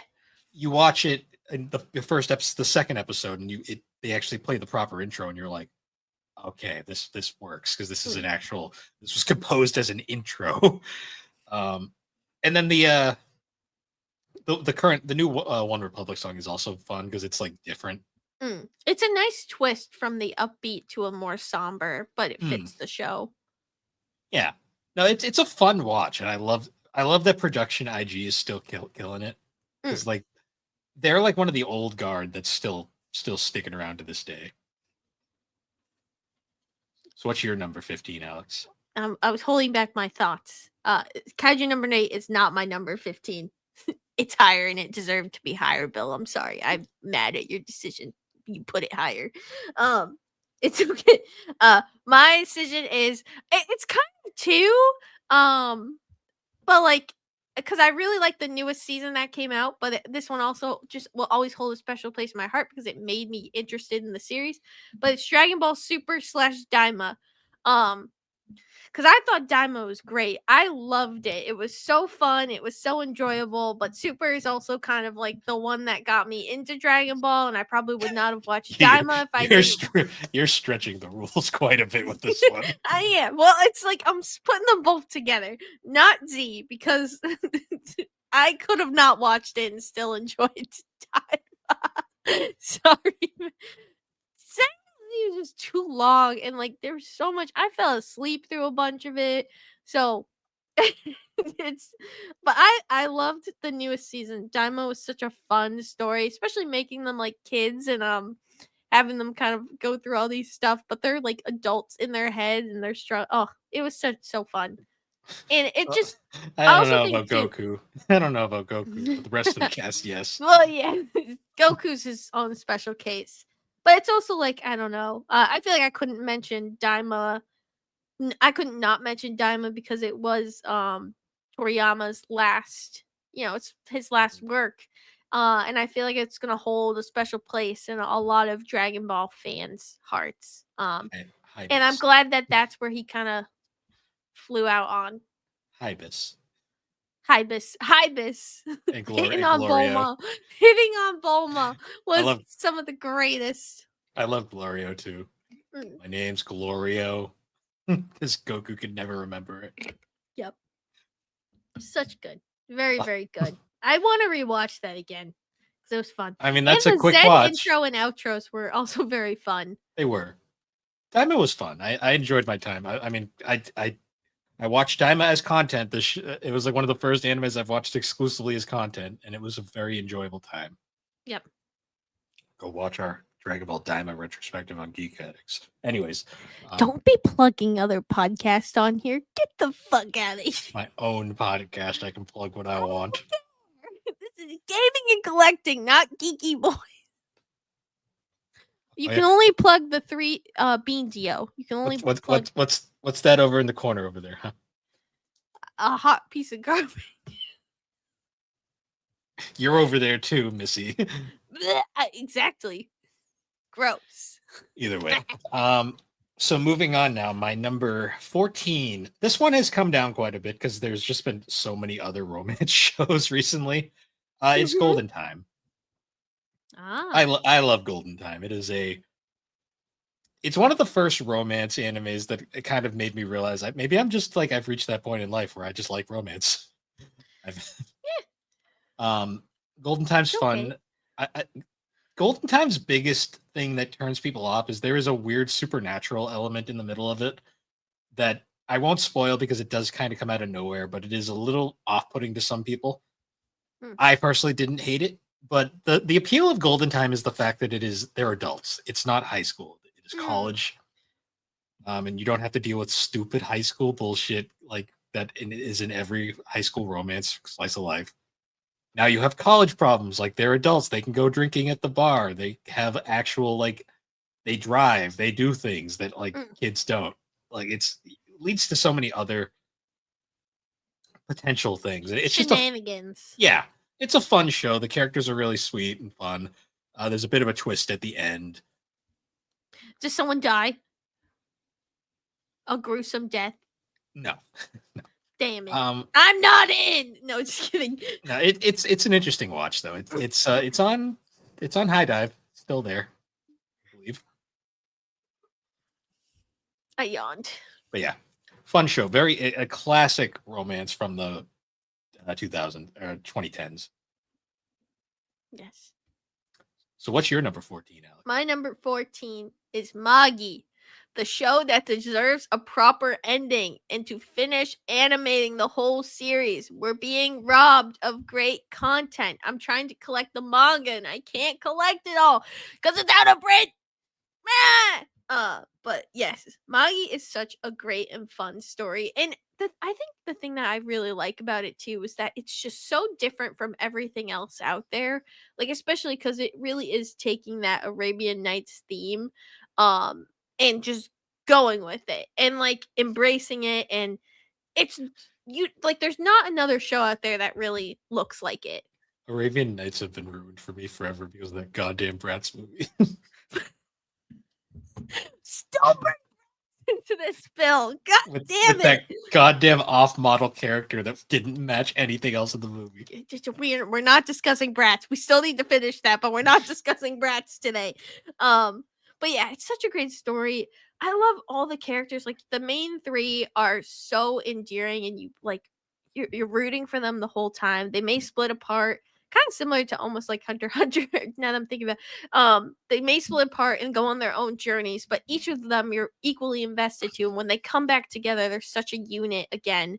And it's just I've read a little bit like online, just reading like of additional chapters after of where it wasn't animated, and it really deserves it. Like, there's so many fans of it out there that are begging for it, and we're not getting it, and, like, they animated Orient, like, which was the follow-up. Why can't they finish Magi? And at this point, I'm like, there's no excuse because Kimi ni Todoke got animated after, like, 3rd season after 50 years or something, so we need a Magi resurgence. We need a season 3 of Magi, and I want it right now. Yep. Yep. That is all. So for my number 13, it's another romance. It is My Happy Marriage. Nice. I will say that didn't make my list this year. That's fine. My Happy Marriage. Oh boy, this I never thought I'd get mad at Netflix over an anime, but my god, I did because Oh yeah, you were mad. because it was You were stupid. big mad. When the dub when the dub is available on illegal streaming sites before it releases on your own fucking platform, you know you fucked up. Um, yeah, but My Happy Marriage season 1 and 2, it is a surprisingly deep story. I'm still not sure how I feel about the supernatural magic aspect to it. Um, that's did come out of a little bit out of nowhere, but season 2 really kind of flipped the script on this show because we got a lot more depth and detail into the characters. Like we finally got to see Mio have her journey and finally grow as a character because there was points where I was like, the poor thing is so fragile. Like she's gonna break if you stare at her too long. I like the ending. I like where it's going. There is I don't think it's a 3rd season. I think it's more of like an OVA from what it sounds like, but there is some more content coming soon. Nice. Yeah, it's a fun watch. It's sweet. It's harmless, I guess you could say. Covers some pretty dark on like subject matter overall, but I really enjoyed it. Nice. No, it's a great watch, and it was very close to making my list, but there's just some that were just Alex that hates are just romance. Alex likes murder and it's horror. not my affinity, okay? Like I lean more towards the horror and like shonen vibes. And you know what? My next entry has some horror to it. Okay. Which is it's actually one that I watched just this year. But I have to say there's I feel like there's a rare few shows that when you watch it you like have like such a reaction to the content in the story, and this was one of those shows, and it's Made in Abyss. Okay. I've been yelling. For a second I thought you were gonna say Japan Sings. I'm like, Alex, that show fucked you No, up. no. That one, no. That's not anywhere near the list. Okay. For a second I was gonna be like, damn, it left that No, much of an impression. no. Made in Abyss. Made in Which Abyss. I That's have a to say, to me, one of the things that really can get me to like a show is the soundtrack. And Made in Abyss has what I can say the greatest anime soundtrack of all time. And I think a lot of people would agree. The music in it is incredible. But not only that, the story is as well. The art style is very unique. It does have its controversies. Some people are kind of worried because the main characters are children and they do go through some very gruesome experiences at times. But to me, I'm like, it's also the world that they're in. So just imagine like there's this world and suddenly there's this giant abyss that's in the world, and so much of it is unknown and uncovered, and there's different levels to it. So there's the intermediate level, which is kind of like the safest area as well. But as you go down, it gets more dangerous, but more like treasures are there, more magical items are there, and there's more like to see and to do. But as you go into the abyss can change you and it can turn you into like basically a monster if you're not prepared enough. So it's a very great story of a it's girl trying to find her mom. one of my favorite texts from you because whenever you're like, I'm gonna watch Made in Abyss, I'm like, I've heard that gets dark, and you're like, we'll see. And then like an hour later, you're like, it got dark. It did. Like it happens quickly because at first it's kind of like just to kind of do an intro is the main reason the main character is going into the abyss is that basically her mom was a famous adventurer, um and at one point, and each of the characters who goes into the abyss is given a whistle, and there's different levels of whistles. So the lowest rank is the red whistles, and then I believe it's the blue, um, the black, and then or it's black or blue. They might be switched, and then the white whistles. And the white whistles are they can basically venture to the bottom. They're the people that they're trying to get to the bottom of the abyss. And her mom was a white whistle. And one point they're going into the town, a squad is coming back from an adventure and they're holding the whistle. Her mom's not there, basically to imply that her mom is gone. Which, and in her mind, she's like, no way, my mom is not gone. We need to go. I need to find her. She's there in the abyss, and I have to go find her. So the adventure is her basically finding her mom. Um, and it gets dark because the abyss is not a safe place, especially for a child.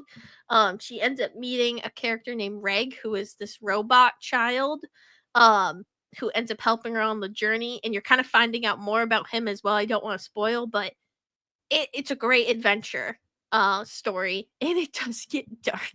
Well, Don't let the cutesy characters fool you. It gets dark. I've known that for years because the manga is very notably wrapped, and it's Yes. not for the porny reason. As it should. No, it's definitely for the graphic violence reason. Yes, it is, but great story, great characters, in an incredible soundtrack. I've heard. I've heard it has a lot of vibes similar to Etrian Odyssey. A lot of people compare them. I'm not sure how deep that goes, but I like Etrian Odyssey, so I will get to it at some point. I think, yeah, it's definitely going to throw you for a loop. And they actually just announced some new movies are coming out. And the movies are continuation of the story. Hooray, more Bleak. Yay! I can't wait. So moving on now to my number 12. Yeah, my number 12 pick. Yes. I'm great with numbers. It is That Time I Got Reincarnated as a Slime. Oh, yeah. It did make my list this year. It's gone down a bit, mostly just because we're in the middle of seasons right now, so it's kind of the hype is over. It's a show I love. It's probably my favorite isekai just because it does the isekai thing the best, in my opinion, where it's not stupid, but it also plays with the whole fact that isekais are stupid. Well, it's like I feel like it's that nice in between of like it's slightly a joke, but it's also a serious story at times. It's not like Konosuba where the whole joke is that it's making fun of isekais. Like the joke is that isekais are stupid. The anime, basically, it does actually have a somewhat serious plot, but it's also a very developed world with very interesting characters, and like it goes places. Like one of my biggest problems with the vending machine show is that they're trying to get into like season 3 slime stuff without any of that like build up that slime took years of building up to get to. And it's also a fucking vending machine. Yes, like I mean, Reamer is a slime, to be fair, but yeah. But like I love the world it's created. Like it's gotten 3 seasons now, a spin-off season, multiple OVAs, and a full-on film, and a second film on the way. Woo! And it is, each one of them has been delightful to watch. Like it is a fun show, fun characters. Like I have an entire shelf back there of characters from this show because I love them. Fun time. I highly recommend it. Can't wait for the new movie and season 4 when it eventually comes out. Butt wrestling. No. Butt wrestling. No. We don't talk about that. Why was we that don't talk about we don't talk about it, Bill. We don't talk about it, Bill. Me. You were the one that was so excited to show me butt wrestling the first time. I forgot that we're recording this episode. I've just made some fucking weird ass faces. Fine. Can you not upload the video? Can you censor my face out for that section, please? This is what you get for ruining the pause earlier. This is like when you were making those noises outside your house and you forgot you were outside. So what's your number 12, Alex?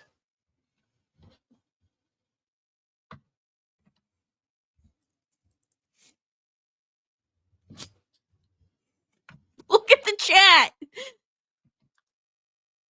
Oh. Which one did we Alex took a leave on? tinkle. Alex took a tinkle. Haha. I deserve it. Yeah. I Um. deserve s- So what is your number 12? Anyway, so you know what's the funniest part? I was like, look at the chat. Like the whole time in my brain, I was like, read it, and you're not reading. And that's why I was like, why is he not pausing? So, anyways, my number 12 is Blue Lock. Um, Oh, that's this. the soccer anime that had horrible animation at one point. Well, okay. So the first part of season 2 was bad. It looked really bad. But the second part, but I knew what they were doing. They were saving the budget for the U20 match, which understood, and that was great. But I don't know, Blue Lock was one that I still remember the first time I watched it. I was not into it because I thought it was going to be like Haikyuu, and it wasn't. But that's okay because you know what? Like that's why I think I ended up really liking it because you can't repeat Haikyuu. Haikyuu is its own thing, and this is its own thing, and that's why I didn't like Free because I feel like Free was kind of similar vibes to Haikyuu, but it was just boring as hell. Um, I mean, it's swimming. Like, how interesting is swimming gonna be? but this one was really fun just because of the whole, like it's not just them on a team. They're all like basically competitors. They're stuck in this like Blue Lock facility and they're competing to become the world's best striker, What? Japan's best striker, and the world's best striker. And it's just so fun. And one thing I have to say is I love the character designs. Like, well, I love the art style of the manga. It's very unique and I love how all of them look. But like the artist is not afraid to just make these out there designs and hairstyles, and it's very fun. Um So when you say out there hairstyles, like on a scale of like 1 to Yu-Gi-Oh, like how insane? uh we're not fully Yu-Gi-Oh, but there is one character whose hair is blonde, it sticks up straight, and it's pink at the tip. So Okay, so it is it's so it's somewhat Yu-Gi-Oh, but not it's quite. somewhat. He's like a very like what's the term? It's like Gyaru, I think is what it's called.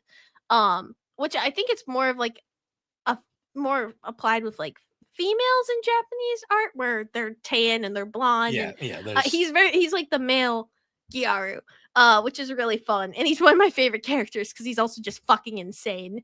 Um but they're all insane about soccer, which is the well, football, which is the funniest part. you can call it soccer. It doesn't Well, matter. yeah, either way. They know Um what you're talking about. but it's just a fun watch, and you really love the main character because he doesn't have it easy. He has to grow, he has to struggle, but you know he's gonna be the world's best striker. You know it's gonna happen, so you're just like, yeah, I'm waiting for it. And I I mean, I kind of love the fact that like sports anime is its own genre now at this point, but at the same time, some of them I'm just like, I just don't care. yeah, there's some really good ones. There's some like Kuroko no Basket is a really great basketball one. I mean, Slam Dunk is famous. I haven't fully watched that one yet. I need to finish it at some point. Slam Dunk is a great one. There's a lot of good ones out there. There's a couple cycling shows too I've been interested in, but I'm actually planning after I finish My Hero, or maybe I'll take a break from My Hero and I'll watch it. But I want to watch Speed Racer just because it's like no, the racing yeah, anime. there's Then a lot I of have to watch Initial D too at some point. yeah.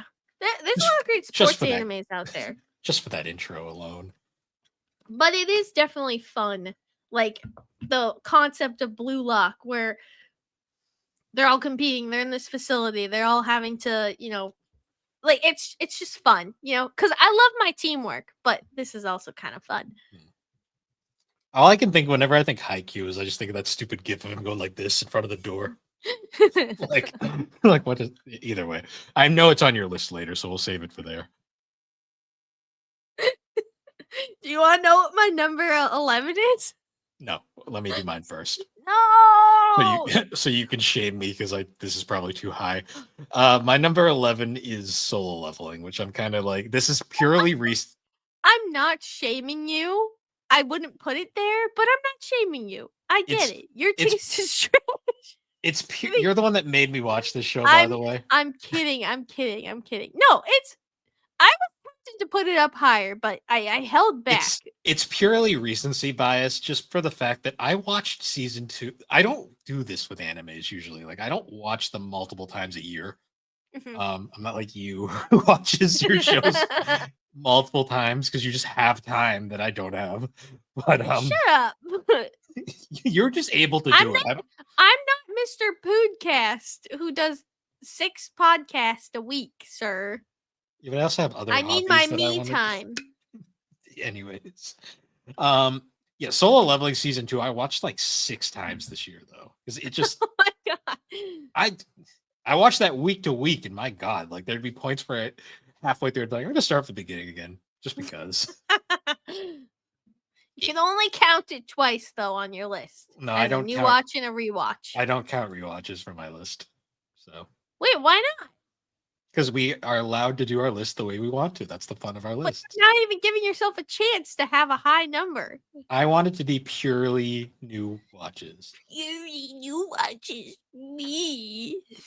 I'm never gonna beat either you or Matt, so I'm just like doing it my way. That being said, though, Soul Leveling, great experience is the way. Yes, it is a great experience. The story is interesting. No, it is a good. I do like the story. It's because it's an interesting idea where like the world is isekai. Yeah, Everyone's like living in a world that's just become an isekai, basically. yeah. I mean, it is an interesting concept where it's like the whole world now has to adapt to this new way of living. It's essentially you take the isekai concept and you flip it. So it's the other way around. I would be interested to see like a prequel side story, even if it's not super long, of like when the world first shifted and how the world had to respond, because especially with like some of the S gates, like I wonder how many other dungeon breaks are out there that are still main struggles that they haven't been able to resolve.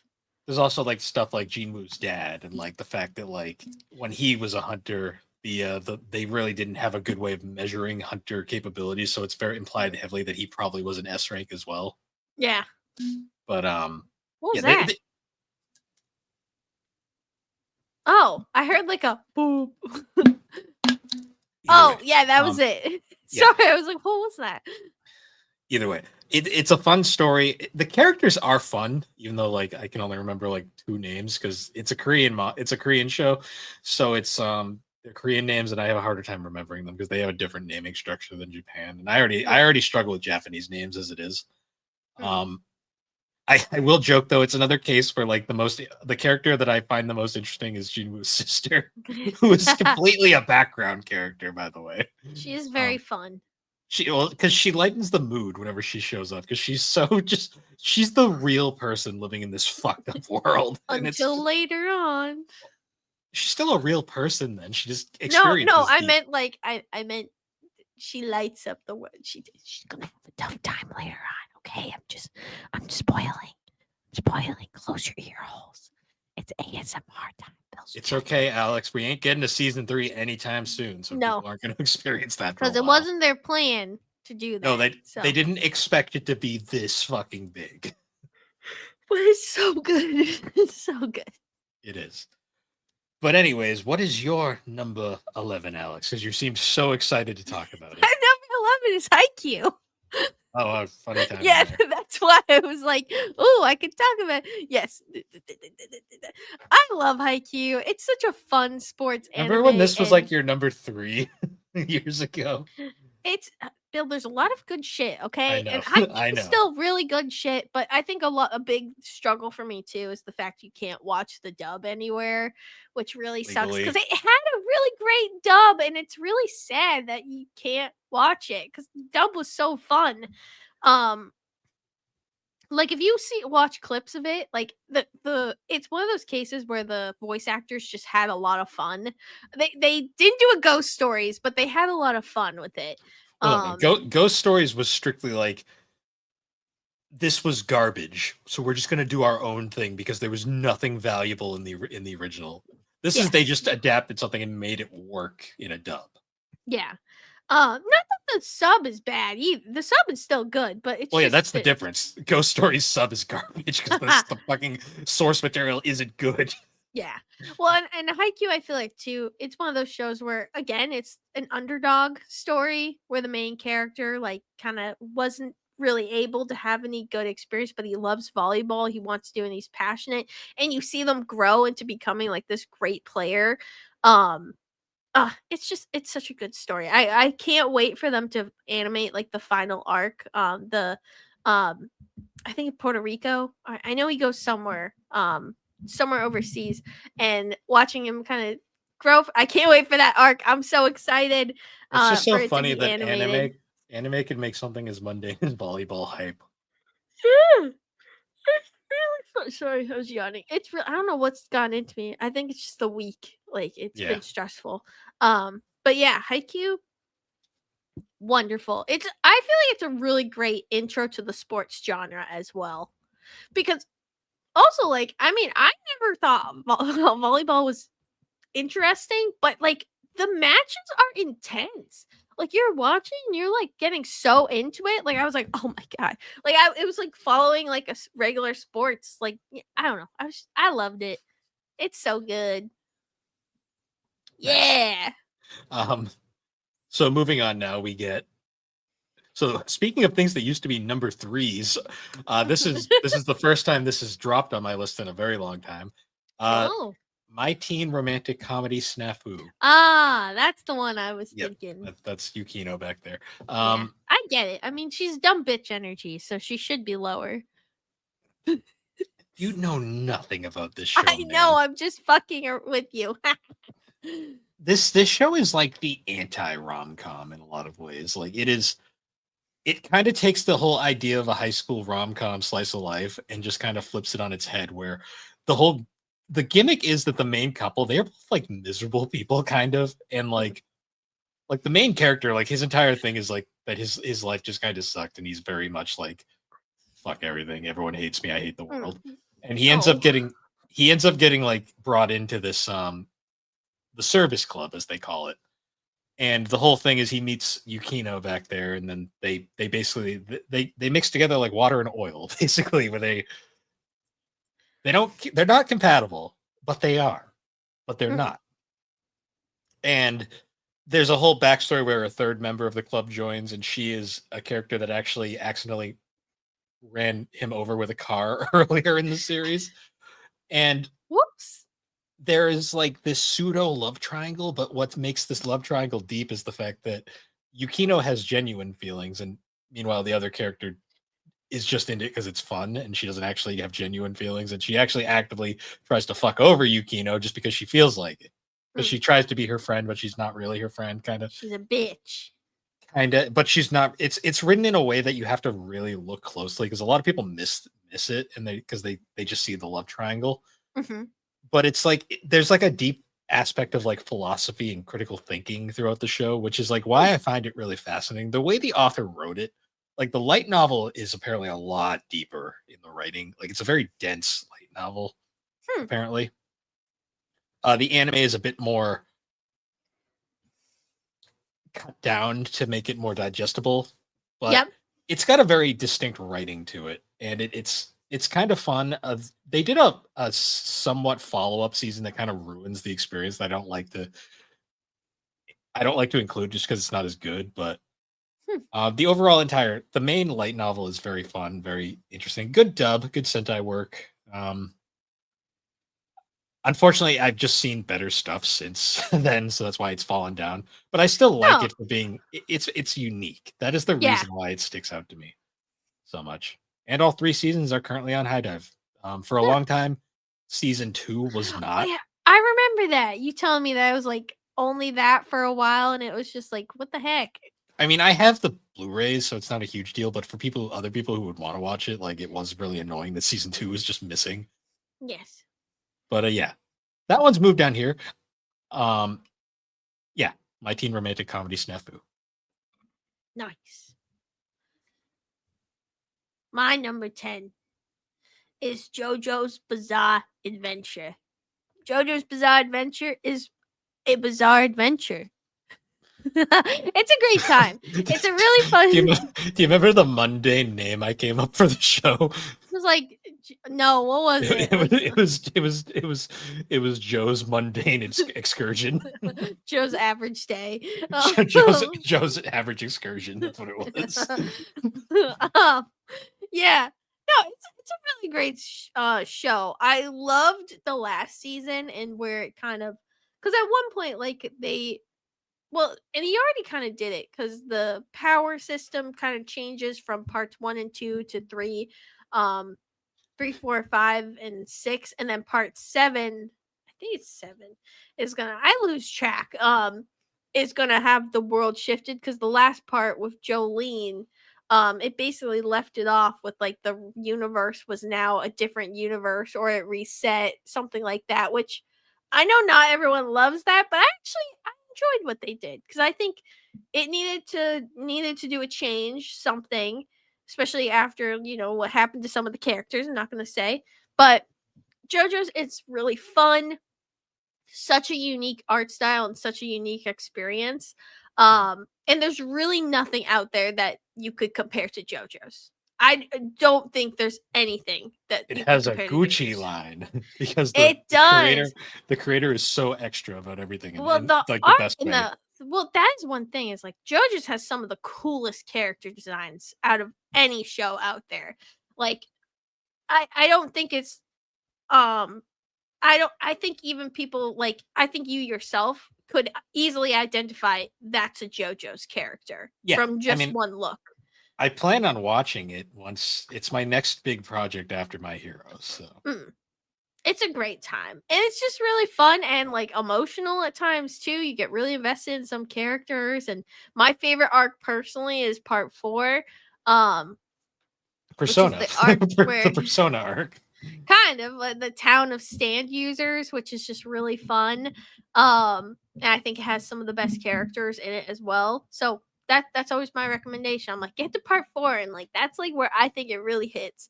That's my favorite. But it's a great JoJo's greatness. Amazing designs. It deserves more Gucci collabs. Walk like an Egyptian. Yes. Or roundabout. Or many of the other Yeah, ones. One of I my don't. favorite outros was Distant Dreamer, which was the outro for Jolene's arc, Hmm, um, which was by Buffy. And she like disappeared off the face of the earth, and I'm really sad. She should have a comeback. it happens. Mm. Moving on though now to my number 9 Oh, pick. Duffy. It's not Buffy. I was thinking of Buffy the Vampire. It's Duffy. Very well. Mo- Moving on now, we have my number 9 pick. It is original Dragon Ball, the only Dragon Ball that survived my lit. Oh, you haven't watched it. Shut your face. I'm Um, kidding. I'm just messing with you. OG Dragon Ball to me is the most pure Dragon Ball. Like it is obviously the original, but I think it had the best story for the longest time. Because it actually told a story. Like there wasn't flashy attacks every 5 minutes. It was very down to earth. And it was a coming of age story. Like it was just a fun time. You got to actually see Goku. It was Goku at a point where you actually could understand his naivety and stupidity Mm. without being annoyed by it because he's fucking like 40 now, wherever. Yeah, and he's a Um, father of 2, and he's a deadbeat. father of 2 and a husband who's yeah. Anyways, getting past the annoyance of He Goku at should really times. be at the top deadbeat dads list of anime. Well, no, Top 10 according deadbeat to dads. Alex, according to Crunchyroll, Dragon Ball Z is friends to lovers anime. So, Hell yeah! I feel like anyways, there's probably people who ship. Alex, this is anime. Of course, there is.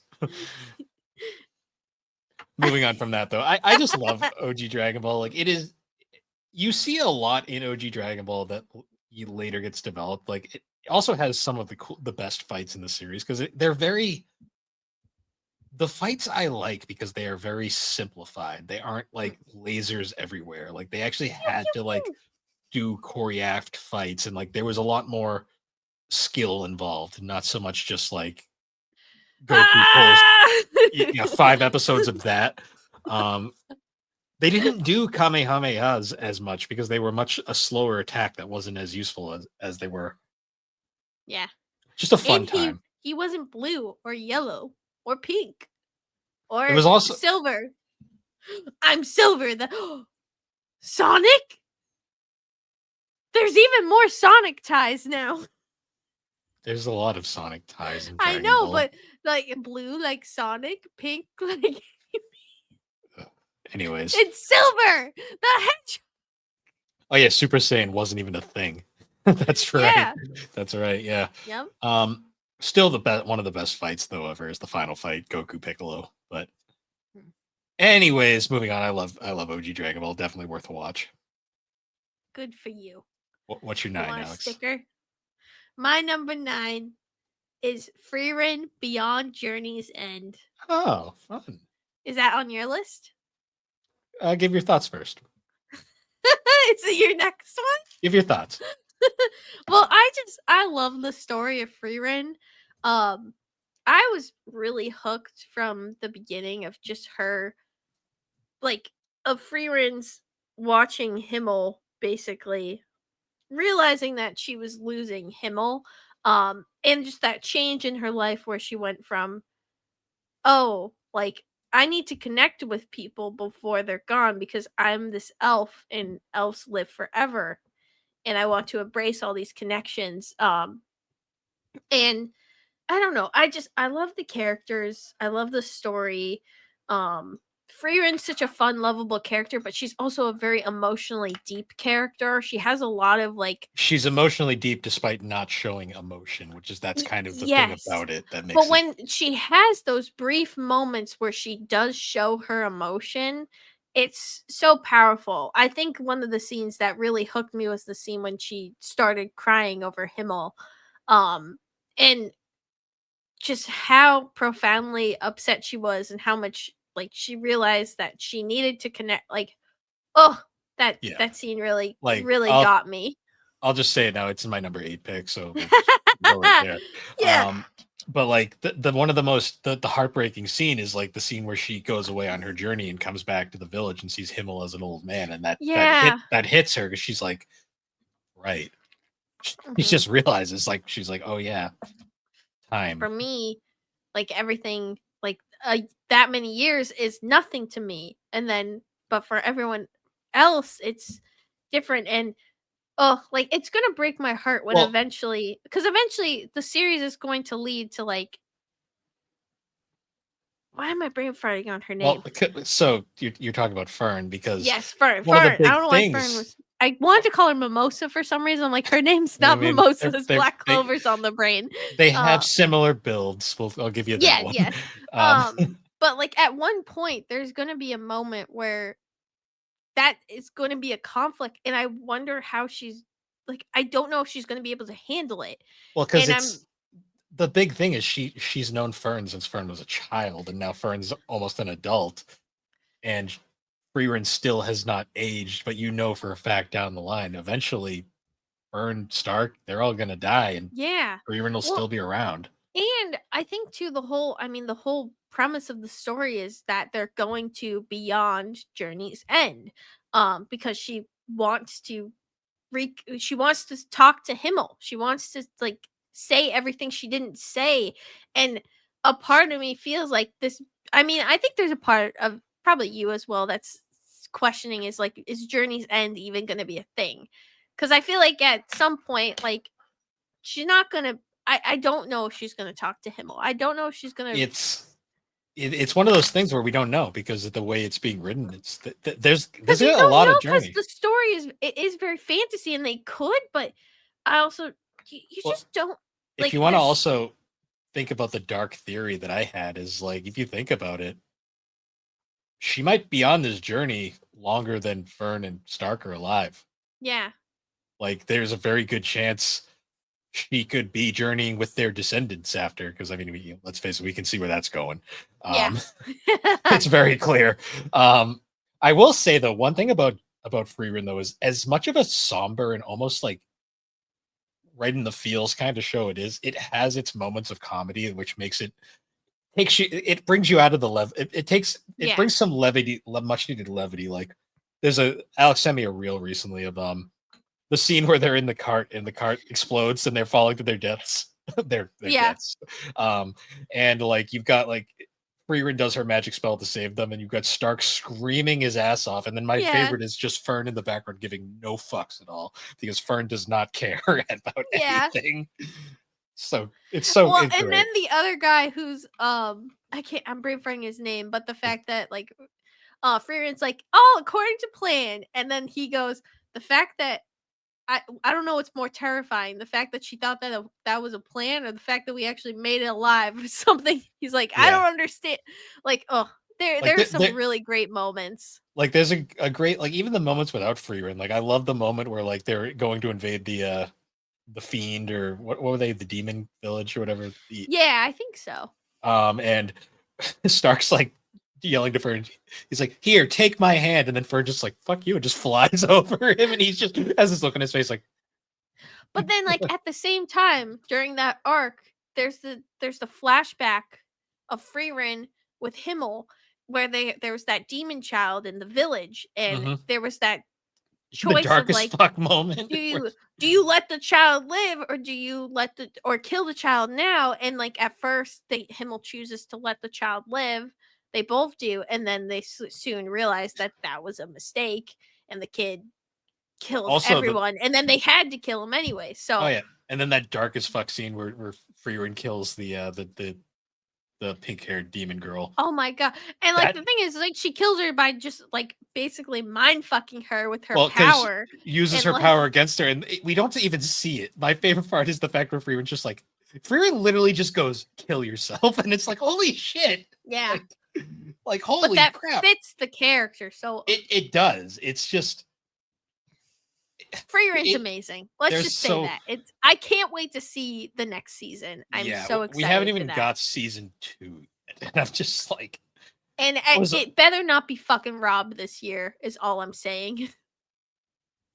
It better not. it. Well, it only depends if another show also comes out that is equally deserving, but we'll get to that later because like I already know it's on both our lists.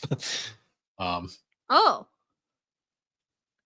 I don't I don't know which one you're talking about. I think you do. We'll get to it eventually.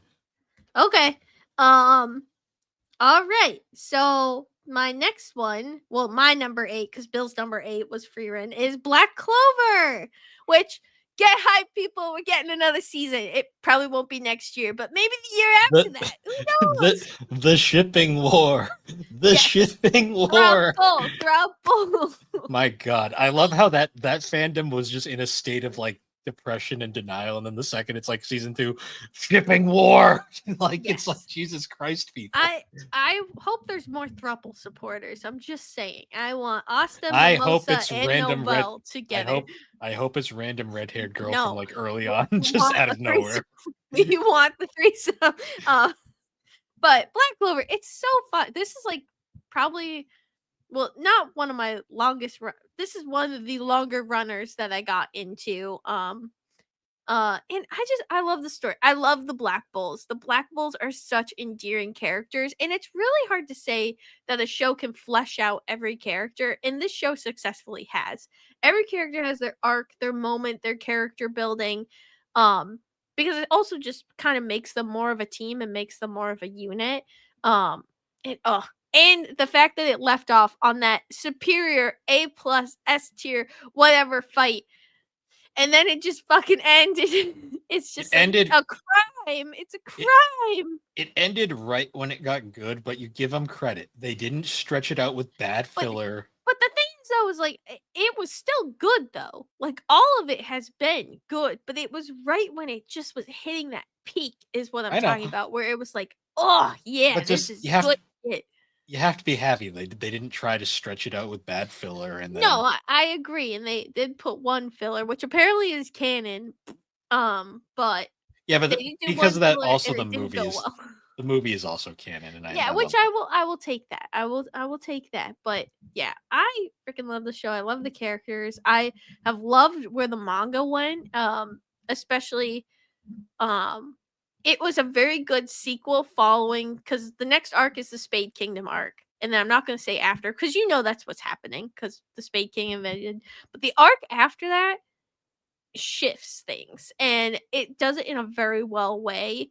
Um and you'll learn a little bit more about a certain character's backstory and where they came from. But I can't wait. I'm so excited for more Black Clover, and I need to get back into reading the manga because it's just so good. I'll save my thoughts for later. I knew it. Anyways, but what's your number 7? 7. My number 7 pick is Kaguya-sama Love is War. Oh, Trash Sama? Love No, I'm kidding, I'm kidding. Daddy, daddy, do. Life is show. Yeah, I know. And why do those intros go so fucking hard? Kaguya-sama is literally the probably greatest rom-com ever at this point. Oh, Like, yeah, it's very, very fun. You're welcome, by the way. You would have watched it unless I told you to. Actually, didn't we do a swap? yes. Yeah, you're welcome. But Just saying. Kaguya-sama is such a fun fucking show. Like the fact that the narrator is arguably one of the best characters in the show. Oh, yeah. Because he just goes. One of the gimmicks is with like the first 3 seasons is the whole joke of that these two are obviously in love with each other, but they're so They won't fucking admit it. proud and stubborn they won't admit it. So it's like this constant back and forth like war between the two of them, which is just adorable to watch because they are so fucking unsubtle. Like Yeah. in the movie, like one of my favorite lines is like that line where like Kage is like, "My hand is really cold right now. I wish somebody would warm it up." And Yeah. Mayuki's like, "What is she trying to say? Hey. What is she trying to say?" Gloves? Hand warmers? Like it's just so fun. And that was after they were together, by the way. Like the actual Well, they are goobers. oh yeah, they're so funny. And the manga goes in such a fucking crazy direction after that. We are gonna get a conclusion. I don't think they're gonna cover everything. I'm pretty sure it's No. gonna be just a. They're There gonna you go. end it. They're gonna end it just to end it, so that people will be not. It doesn't end on a rough cliffhanger. Yeah. But I love the dub. Like the dub cast is so fucking good. Like Chica just like takes over that show at times. Yeah. But also like I love you. I love Miko. Like the entire club. Like student council is amazing. Like I love they have their dark fucking arcs for no reason. Hmm. Like fucking the Yu's arc is so fucking deep for no reason. All that stuff. I mean, hell, Mayuki has his own dark arc. Kaguya's entire past is fucked up. Like there is for such a show that's very humorous. There's some dark shit buried in there. I mean, it Well, makes sense. it also like leads. It makes Oshinoko make a little more sense when you start thinking about these darker tones. You're like, oh, okay, like he was always capable of it. It just Yeah. was hidden by like love is war, you know. Well, because it becomes much more apparent later on in the manga after they're together and the whole like love is war battle is over. I Yeah. do love the I don't think there'll be a sequel to Kaguya-sama. I'm pretty sure Aka's done with that. Over it. Well, he doesn't want to draw anymore, and I don't see anyone else drawing Kaguya-sama.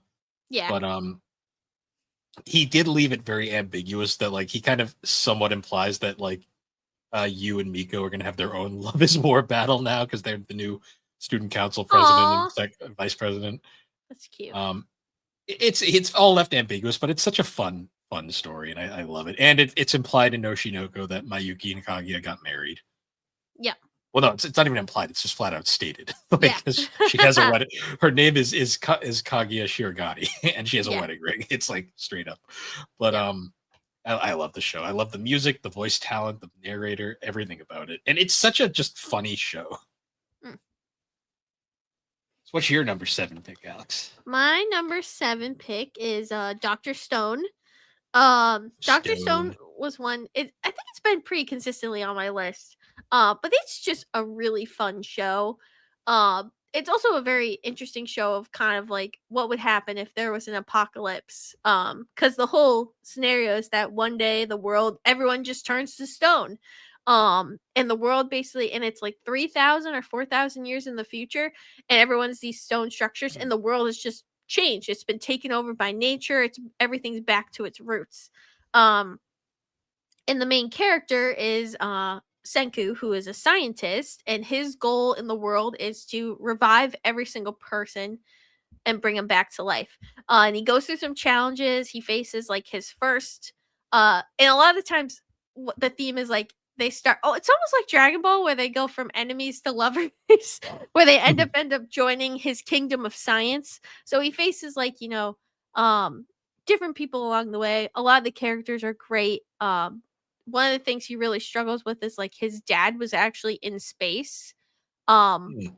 his dad was an astronaut and was in space when it happened, so he wasn't affected by it. So him and the group of astronauts are actually the just So, like all of their descendants are the. Alex, would you believe that the first time it made your list was last year? Oh, it did. It's not on your other two. It just I thought I it went back was. and looked. I'm like, oh wow, it's Huh. Well, and I did like because I remember I watched season one and then I just didn't follow up and then I rewatched it and I got so into it and I don't know what shifted, but I just really love the that might be concept. the new season has probably helped too. Well, no, it was before the new season was out. Like I just rewatched season 1 and 2, and I got so much more into it because it was when season 3 was coming out is when I got into it. Mm. Um but yeah, I love the story and I just love the sciencey stuff. I mean, I'm a nerd. I went to nerd college. They literally called it that. So I just find this stuff interesting and I mean, some of it is stretched, it's not completely, perfect, but it is funny the things that they're able to do in the Stone Age that brings, maybe it's not The the Stone exact. Age. No, that's what it is I though. It's know, the I know. It's um so funny. and I love where it's at now, where it's kind of the two different kingdoms of science and the two viewpoints of science, where Senku wants to save everyone in the world, where the other scientist wants to be a dictator of the world and their views. And it just happened to be the scientist who was Senku's mentor who led in it. Oh, it's so good. So Mhm. good. Watch Dr. Stone. It's great. I'll get to Next, it. Um, number 6. Number 6. So this one is you've watched this very recently. It's Kimi ni Todoke. Ah, I love Kimi ni Todoke. it is a wonderful show. It is the thing about Kimi ni Todoke is it is the most there's no bullshit in this show. It is straight up just real people. Like there's no like weird there's no weird like supernatural shit despite what the people think about Sawako. Yeah. Poor There's no Sawako. there's no outrageous personalities that aren't realistic. It is everybody in this show feels like they're a real could be a real person. And I think that's Mhm. kind of what makes it stick with me. Like I like the fact too that like both the main pairing gets pretty much established in episode 1. But they're Yeah. so it's such a slow burn. Like they're so realistic about how it's formed together. Like there's a whole thing where like they both clearly like each other, but they're both too nervous to say anything. Yeah. And Well, and the thing is too is like Sawako went from this girl who was basically isolated and this like girl had that no literally one. everybody disliked because she happened to look like the main character from The Ring. Well, Like, yeah, and like like she doesn't know how to. She almost like she even says she's like I don't know how to interact with people. Like I'm lost and like, I like one of the things I loved about it. It's not on my list, but I love the show. It was great revisiting it and watching season 2 and 3.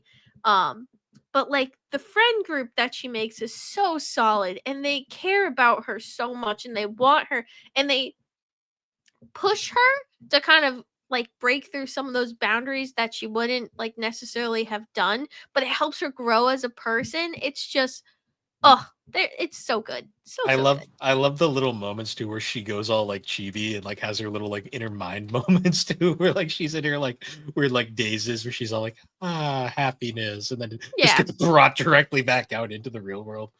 The Yeah. side characters are fun too. Like I love like Kazuhaya and his like friend, like they're great. I love the really goofy like comic relief guy that shows up all the time. Mhm. I think his name's like literally just Joe. And he's always there just being a nuisance, Yeah. but we kind of love him for it. Yeah. Um, the parents are fun. I love Sawako's dad tries to be like protective father, but Yeah. he's just as awkward as she is, which makes it Well, that's where great. she got it from. Yeah, and she's But just so also like she just like he can't do anything in the face of a I'm brain farting his Kazuhaya. name, Kazahaya, because he's just a good guy. Yeah, he's such a He's like, fuck decent you. guy. He's like, listen here, you. Oh, you're actually good. You're like, damn it. Listen, I still don't like you, and it's like, yeah, whatever, dude. Oh man, very cute show, very slow burny though. Like if you're not a fan of slow burns, you'll probably get fed up with them really fast because oh man, they are frustrating at times. But yeah, I really loved Kimi ni Todoke. I'm so glad it got a dub because like I tried watching it back when it first came out, and it's harder to watch a rom com without this dub. I've tried. It's harder because you have to actually pay attention to what they're doing. Yeah. But yeah, Kimi ni Todoke. I like that. What's your number 6, Alex? My number 6 is The Apothecary Diaries. Which Oh, The Apothecary Diaries is such a excellent story and such a good mystery. Like I don't think there's been like a solid one in so long, and it was just so enjoyable. You love the main characters, you love Mao Mao and Jinshi's relationship. Um, it's it's so fun. And I think Mao Mao is just one of the most lovable characters of the new gen of anime. I there's a think reason why they refer to her as best girl. yeah, she really is the definition of best girl.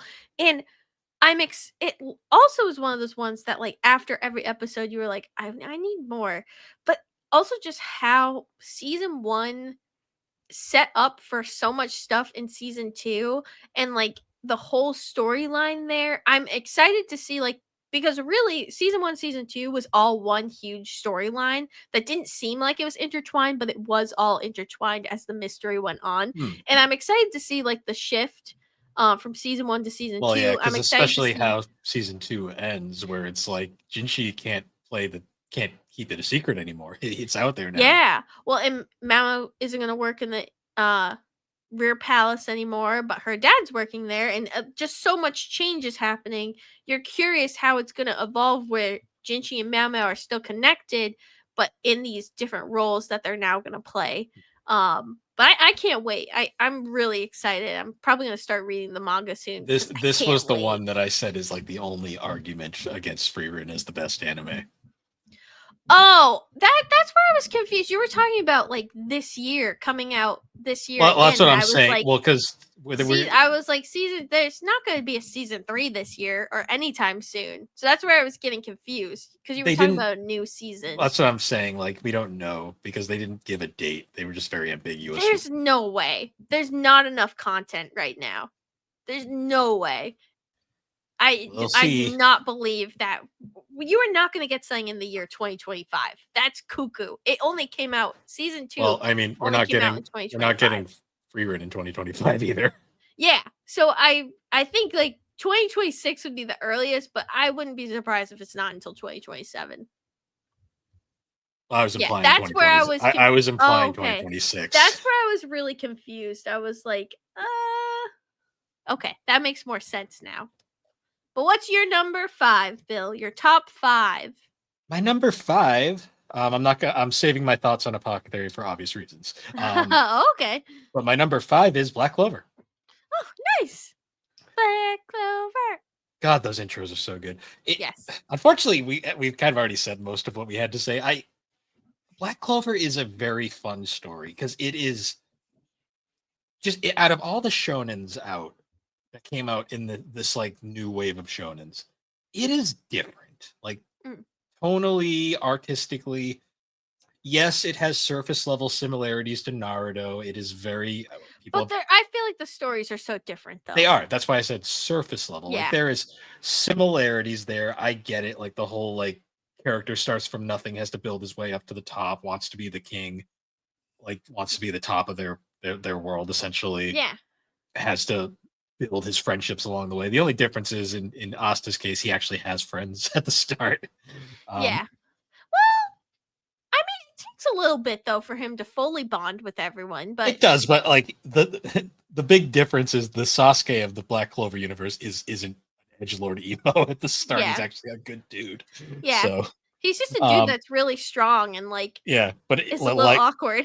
but he likes Austin. There's never like this like I hate you because I'm emo like phase. Yeah, Like, no. but yeah, it's They're surface level. brothers. I mean, Yeah. they're brothers. You know, not by blood, but they grew up together. They're basically they're family. Yeah, but we had said earlier, like it's like comparing Black Clover to Naruto is like comparing Attack on Titan to Kaiju number 8. It's surface level. Yeah, The agreed. farther you get, the more you realize no, these aren't the same at all. And I disagree with the people who say Asta is annoying. Like I love Asta. Like I really don't. I honestly think the I people who like understand his say, Japanese voice because yes, that is irritating after a few yeah, minutes, but his English voice, Dallas Reed fucking nails it. I love Dallas Reed's yeah. voice. Well, and also like if they watch more than just the surface level clips, you realize how good of a guy Asta is. Like he's always there for everyone. Like he's always there. He's always going to help them and he's such a good person and you Mm, just love watching him grow. Especially as someone who like they could have went down the wrong path and become a really bad person, but they chose, you know, that even though everyone was telling him to give up, you know, especially after the magic didn't happen, like he kept going and he kept getting stronger, which everyone loves an underdog. We love an yeah. underdog. Also the fact too that like he never like the thing about Asta that I love too is like he never like gets himself down about it. He's always like just looking at the bright side. Like I love the Yes. fact that he's like, well, I don't have magic, so I'm just gonna get buff as shit because I Yeah. can. I love the fact too that he doesn't get taller; he just gets wider. Yes. Oh man, but yeah, Black But he's Clover's rolling in bitches. he. I love the fact that in this one he's the one that isn't Yuno has Charmy and the fairy for ones that No, he matter. well, yeah, ones that For ones matter. that matter. Yes. I don't talk about the background fodder that no one gives a shit about. Yes. It's such a funny thing. Austin's got like all these girls that are like very defined personalities that, that Yuno has Charmy and Fairy, Yep. who are great, but it's just really funny. Mm. But yeah, Black Clover is very fun.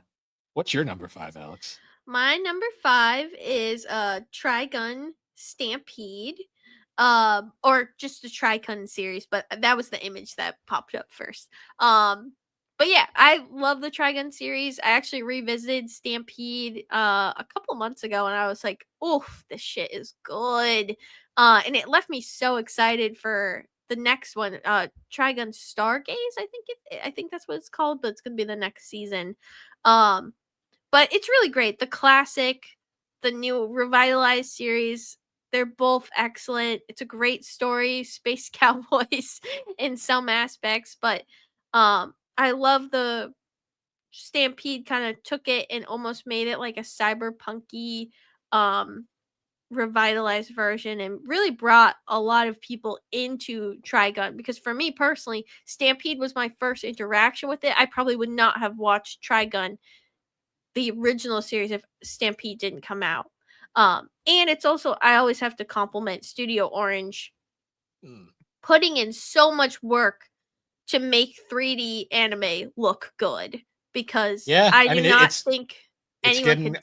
it's gotten much better in recent years, but yeah, there's it takes some work. Studio Orange, it looks phenomenal. Like Hmm. the animation looks incredible. And they really are the front leathers in the 3D animation and hopefully they keep continuing more praise and I can't wait for Stargaze. Nice. Yeah, Yes. the original show is really funny because like there's so many iconic like gifs from that. Like I always think of the one of the main character like spider walking up the hill. Yes. Vash. That's also on my list. I'll get to it eventually. I recommend it. It's very fun. Vash is a I, great I character. know the problem is every anime seems to be a recommend, so I'll get to it when I Me, me, get to me, it. me, me. Not trying hard enough. Watch it while you're driving home. Just kidding. Okay, Speed Racer. Um, Perfect. No. okay, so my number 4 is the Apothecary Diaries. Oh, nice. Nice, nice, nice. Broke into the top 5. It was very close for me. It was very, very close. It's just when you watch it, you're like, holy shit! Like every episode, you're because I remember I started watching. I was like, this is gonna be just some goofy shit. I'm not gonna get obsessed No, with it's this. not. It's like 3 episodes in the fucking like child like death. And I'm like, Yeah. like where is this going? Um, just Mao Mao being like the scene where I knew I was Mama gonna steals the show. the scene where I knew I was gonna love Mao Mao is when she fucking like goes into the fucking other the other like uh Pavilion. courtesan's house and then Yeah. just like fucking like manhandles all of them. And then Consort. she's like consort's house and she's like she just basically like all of her really shitty ladies in waiting. She just basically is like, "You guys suck," and just like grabs that one. She's like, "This is poison. What are you doing?" But and even like that's like it's crazy how like in the first couple episodes it's gonna tie to a big event Oh in yeah, season two. Which you're not gonna think about originally, but like once it happens, you're like, oh my god, this all makes sense. And like it's all it like every there is no open like hole plot holes in oh this yeah. show. It is so solid, the writing. I still love that gif too of like when the ladies in waiting keep kicking her out of the pavilion. She And just she does goes, her boing. Oh no, she says boing boing boing as she does each time. And then they yeah. call back to it later when they kick her out of her main house, and she just goes boing boing. I guess Boing, I'll go boing. somewhere else. Yeah. Uh, it's so fun, and it gets really dark. Like there are moments like there's a character who seems to be just kind of a one-off like antagonist in season one who fakes her death and disappears, who Yeah. then becomes a major character in season two, Yeah. like out of nowhere, and it's like holy shit, like okay, Well, and just all the events in season one that were being orchestrated for the lead up to season two is just in the storytelling in this is incredible. Like that oh is yeah. one thing. Like I do not think there has been such a solid story in a while as the Apothecary Well, Diaries. especially one where like it doesn't the cliffhangers aren't like brutal like in Soul Leveling, but they were still like an episode would end and I'd be like, Fuck, I want more. need to know what happens next. Like the child death, like the group of children that died, and then you're like 3 episodes later, Oh, it's like surprise, not really. They're actually yeah, alive, and you're so like shocked that you don't even you completely forget about. Oh yeah, wait, they have a serum that brings people back to life. That's yeah, right. Like you completely forget about that, and then when it happens, you're like, oh, or the hair stick that Mamo gives Lolan, and you're like, you think it's yes, just a one-off thing, and it's like, oh right, that's how she lived. The bullet bounced off of that. yeah. Spoiler warning for anyone. But Spoiler. I mean, we've already spoiled enough. You can say yeah, in your intro comments, spoiler warning. but Go ahead. there's also I also too like the progression of Mao and Jinji from the start to the end, like especially when you get to the point where Jinji stops taking like the drugs to suppress his testosterone Yeah. and he actually starts like losing his control, losing his like cool and getting angry Mm, because he's like, oh right, testosterone, that shit's wild. yeah. But then at the end, that final scene where like Tim and Mao Mao, he just straight up bites her neck. I'm like, dude, Yeah. like chill. It's like you're being very He's very unsubtle. into his Mau. Let's go with that. Yes, and Mao Mao's kind of like, sir, Whatever. sir. I need an adult. Dad. Wait, no, I hate you. No, not that, Dad. My real dad. Wait, shit. Shit. No. Yeah. Her real dad is working in the real palace as a doctor. It's also just like crazy how like there's some characters in this that are like the most heinous pieces of shit ever, like the old emperor. But then Yeah. his son, the current emperor, is like just a cool dude. Yeah. Um, But the reason he is a cool dude is because of who his mom was. yeah, the his mom does some one of the She darkest is a episodes. badass bitch. She is, and one of the darkest episodes in this entire show Yeah. involves her, and it's like holy shit. But Like, honestly, like she saved so many people. Like she's a badass bitch. oh yeah, she is. Uh, yeah, I love that line with the emperor where he's like, "Ah, you're great, Mamo. I should make you one of my one of my uh what's the word I'm forgetting? Consorts. Consorts. Yep. Yeah, make you one of my consorts." He's like, and then Jinchi gets on that. He's like, "Well, maybe not. You don't really have enough in the front, if you know what I mean." I'm just Yeah. like poor Mama and her tiny boobs. She's always upset. Yes. And also Frog. Frog. That Frog, is frog. all. But All yeah, right. what is your number 4, Alex? My number 4 is Dorohedoro. It's one of my favorite series, and it's one Alligator. of kind of. It's one of my favorite. It's also just a great twist on the fantasy genre, but making it very dark and Bleak. Like such a very bleak world that's dark. surprisingly full of fun characters. Yeah. I really love it. I love the main characters. It's also a mystery, which is also really fun because they're trying It's to a figure out mystery, why. But my favorite part about watching that show, because I will watch season 2. It's not enough to get me to collect the manga or anything, but I will watch season Mhm. 2. My Yep. favorite part watching that was the fact that I'm like, for villains, I kind of like them a little too Yeah. much. Well, the thing is that like they're not necessarily Well, villains that's kind of though. the Like, implication I've gotten. Like, it's like they're really, we don't know who the villain is yet, to be honest. yeah. It's there's not like that I don't really know if there's villains. It's more of just like opposing sides. Yeah. Well, if anything, like the main cast that we saw, none of them are really what we would call villains. I think if there is villains, they have not really fully appeared in the anime yet, but hopefully with season 2. Um, Well, it's but kind of like yeah. a world where like all these characters are kind of crappy people when you think about it, Well, but in but a lot of the it good is way. due to circumstances Yeah. too. Well, It's just like it's a shitty world, so that you get a shitty world full of crappy people. But yeah. they're Well, the main thing is like there's the wonderful world, which is the world where those who are gifted they don't call them wizards, right? It's more of I'm brain farting on the term they say, but those who have are gifted with abilities that can use the have smoke in their body, which that's the powers in this is like if you have smoke in your body, you have magical powers. Um and those who aren't, they live in basically I think they call it like the dump or like the or hmm. like the I can't remember Well, exactly because what it's I called. think of that one scene where that guy cuts his body up to pieces to find his fucking smoke like No, yeah, gland. his smoke veins and it's a cool premise. Also very dark, also very creepy. But the But then it character has like designs those are moments where it's like not creepy, like the no, mushroom yeah, scene. Like very funny and portobello. yes. And I don't think there's a single character of the main cast that you don't love. Yeah, my favorite scene is still like the fucking mushroom competition, and he's like, "I put portobello mushrooms in mine." He's like, "Portobello, you win." And it's just like straight up, "You Well, win." no, it's the pie competition Yeah, where and they he's had like, the two different pie "Yeah," and he oh, was like, "I put portobello mushrooms in mine." He's like, "Portobello, you," win." Just yes. immediately. It's very fun. I really love Dorohedoro. I'm so happy it's getting a season 2. Look at the guy in my head. Yes.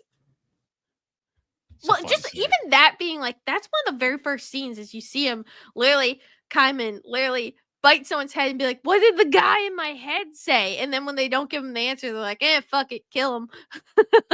When he rips off the poor girl's face. Yeah. Also, a baseball arc. Why is there a random baseball arc in the middle Well, of it's this? Japan. They love baseball. I know it's just so There was funny. a baseball Bill. There was a baseball arc in Jujutsu Yeah, I Kaisen know, and I commented on that. and in Dragon Ball. Well, the Dragon Ball Super one makes sense because that was all filler. But this one was just funny to me. The only reason I thought it was funny was because I was watching Dorohedoro and Jujutsu Kaisen at the same time, and both the baseball episodes happened at the same time. I'm like, okay. Japan loves baseball. It is very big there. Hmm. No, that's fair. All Um, right, you're number 3 because I'm getting hungry, okay. and we're almost at 3 hours, so hurry up. That's why we're doing this today. My number 3 pick is Spy Family. Wow, that's boosted really high for you. Because so reading the manga I and I just will actually. I need to admit something. you forgot to put it on the list, didn't you? No, I started reading the manga. Oh, did you? Yeah, I just did on a whim because I kept getting spoilers. And I was like, fuck it, I'm gonna read. So I started reading it, and it's good. I've gotten into the stuff for season 2, and I'm like, oh shit, it's gonna get Isn't interesting. isn't Endo's art just like so striking? Like I the way love Endo's art style. It's very unique. I love the way he draws his male characters, and I love the way he draws his female characters. Like they just have like distinct looks to them. Like Well, I even love though too he's not afraid to make people ugly yeah, but either, he's which is also not afraid fun. to make people gorgeous. Like it's Yeah. like one of those things. He makes them gorgeous, but he also doesn't make fan servicey characters, which I really enjoy. Like the most fan Well, servicey. at least not in Spy Family. Well, Cuz so one of the websites I use it shows other works by them and I was like, well, this looking a remember little sus over here. remember, Alex, he famously had every work he had worked on was a dud before Spy Family, so Yes. remember that. Um, yeah, but I love the story. Like the family unit, like despite being completely a sham, is so fucking strongly knit together. Like Yeah. they are so But lovely. you know that you know that Well, they're gonna. we've gotten there. Yours admitted it. Like she Yeah, that's what kind of pushed me to start reading the manga. Was like I got spoiled on that. I was like, "Fuck, I need to know." So I'm yeah. starting to read it. Like we get a whole backstory on Mr. Elegant. I think he actually refers to himself as Mr. Elegant in it, the manga at one point. Also, spoilers. But I started reading the bus arc, and when Mr. Elegant goes on the bus for those kids, I was like, "You the man, sir!" Oh, Like, oh my god, he is the best I freaking love. teacher in the bunch. Well, wait, when you get to his backstory, you'll understand. Oh my So, god. Like, but just the fact that he was like, "No, I want," like, he was literally fine, and he walks on the bus just to save, like, just to comfort those kids. It was like, "This man is the best." and then Oh, you got Anya over the side. I have to poop. yes. Yeah, And then fuck. Damien's also like, "I have to poop." That's But then with Damien, they're like, "Oh, okay, you get the bomb necklace." Then it's just like, yeah. no, the bet there.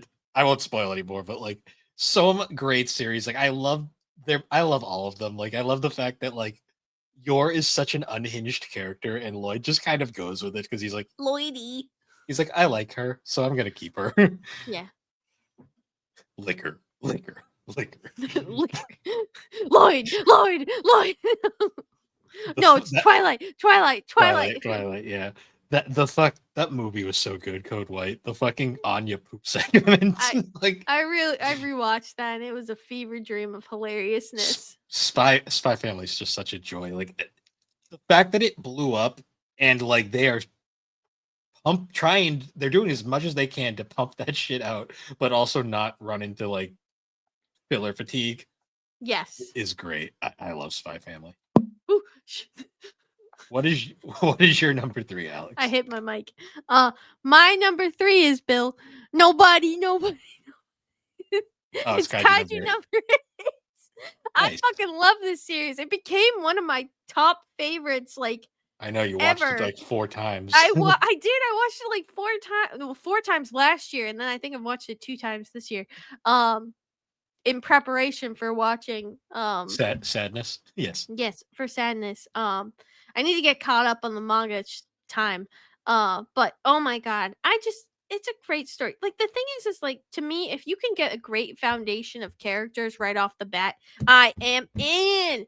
I'm invested. And like this was one of the ones where I was invested every episode. And before I started reading it, like one of the things that got me was like I really didn't know if they were gonna expose if he was a kaiju like in season 1 or if it was gonna take longer. Oh, And and how it they happens so did fast. it, yeah. I mean, it does happen at the end. But like when it does, like it was a great reveal because that's kind of what I was worried about. I knew eventually it was gonna come to light, like the reveal, but I wanted it to be done in a great way, and it was done in a great way because he literally had no choice. He had to reveal himself, or everyone would die. And oh, I love Kafka. I love Kikaru. I love why am I brain farting his name? White hair. Why Uh, am I'm brain Ren, farting it right Ren, now. Ichiko. Yes. yep. Reno. Reno. That's why I was Yeah, I no, love Ren. Reno, and of course I love my favorite character, Hoshina. I fucking love Hoshina. I want a figure of him laughing, but I can't find one and I'm pissed about it.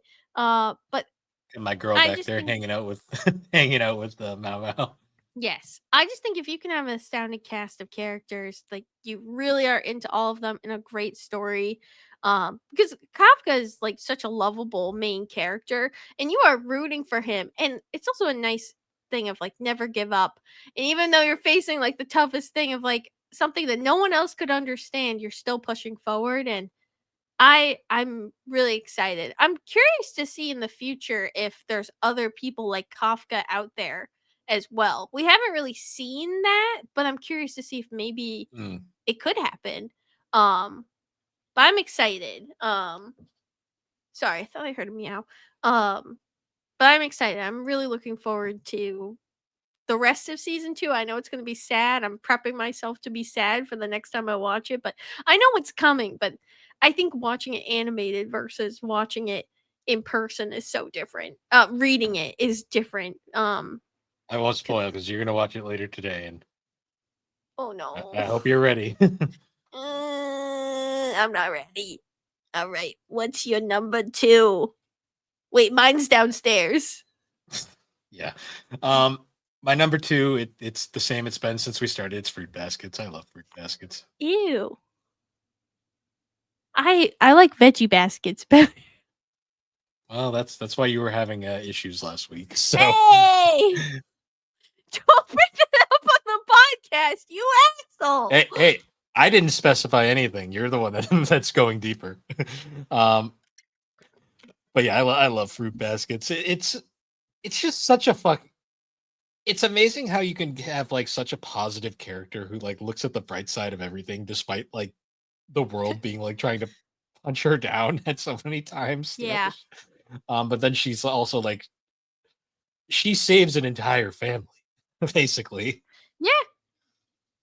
It's a cute story. Like I love the it gets so dark at times, but it also is so like uplifting and fun. Like Toru Honda is probably like one of the sweetest characters in like Yes, she deserves she nothing that happened to her.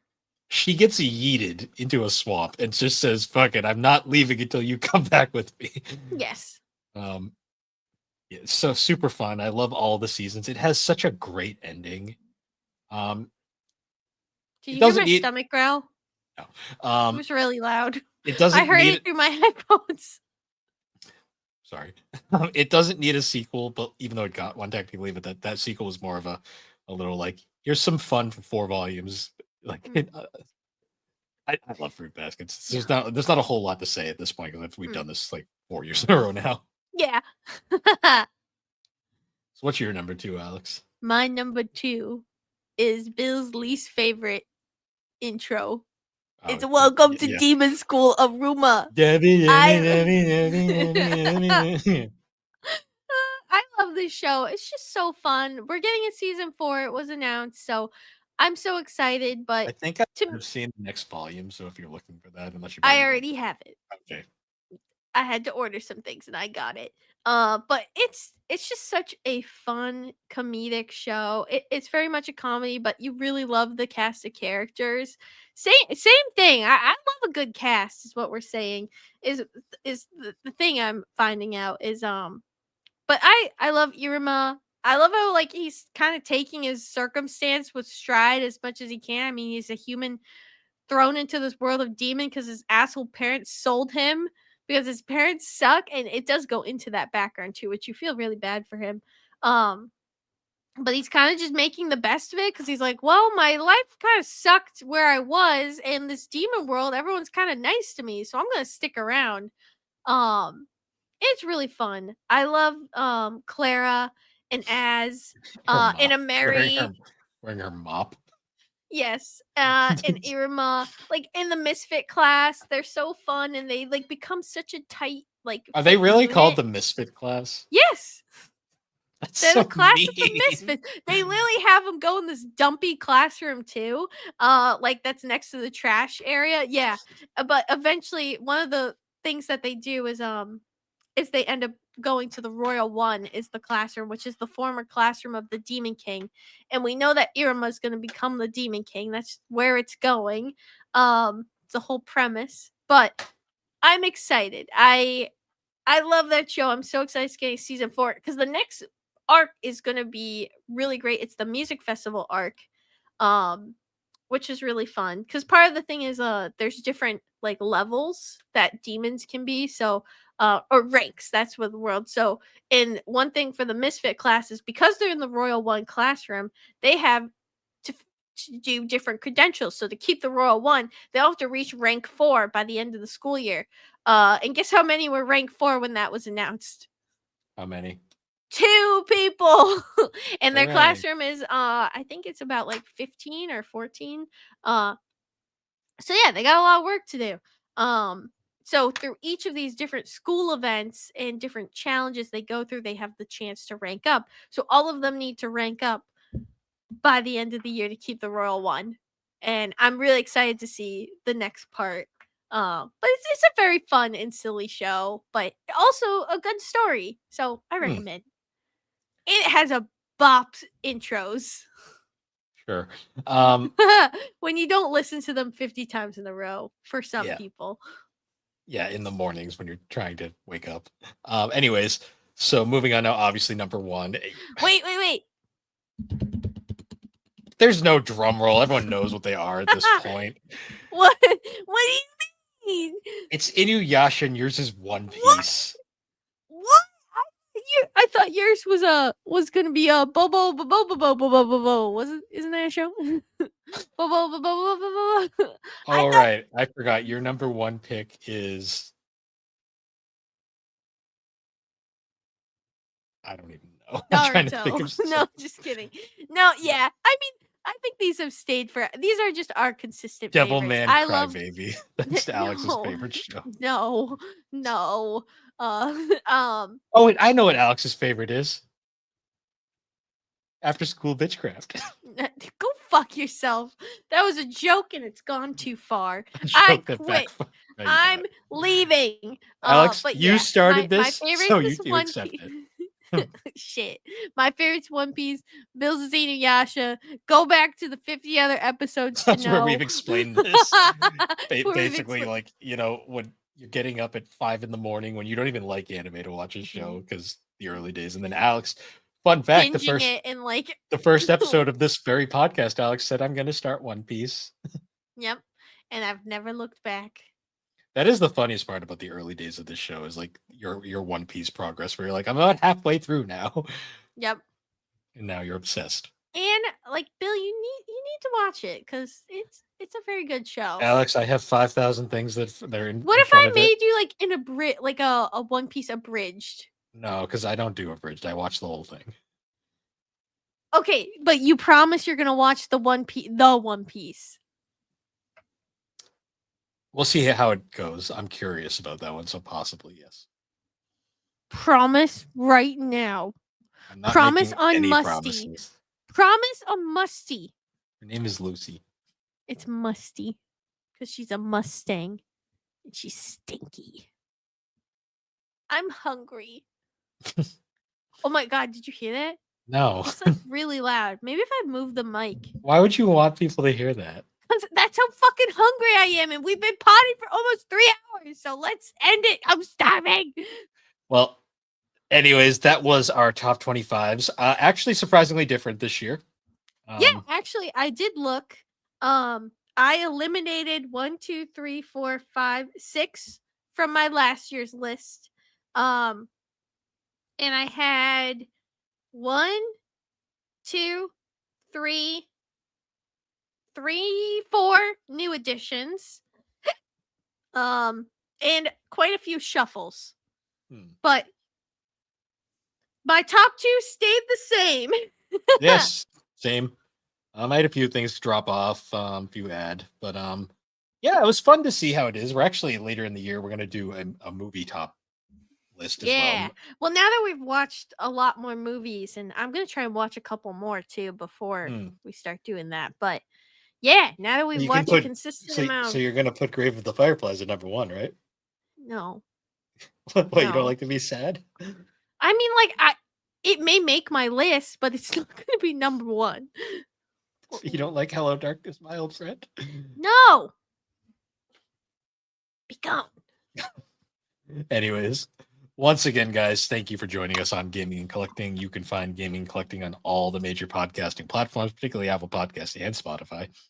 And be sure to check us out over on the Superpod Network. That is superpodnetwork.com. Awesome site where you can find all sorts of different podcasts, videos, blogs. We're currently doing a game club. Are playing we the- on there? Yes. We are? Yes. Why are you We're why part are you of a stretching network? why are you stretching this out when you're over here complaining about being hungry? Because I like to annoy you. It's my job. You like annoy yourself. Like you like to just make your life harder for the also sake of need being to annoyed. pee. Well, you're doing now. I'm gonna stretch it out. So, No. I'll just leave. I'll just go. well, anyways, guys, once again, thank you for joining us, and we will see you all later. And One Piece is the best anime, and Attack on Titan sucks. Just She said it, kidding, not I'm me. kidding. No, no,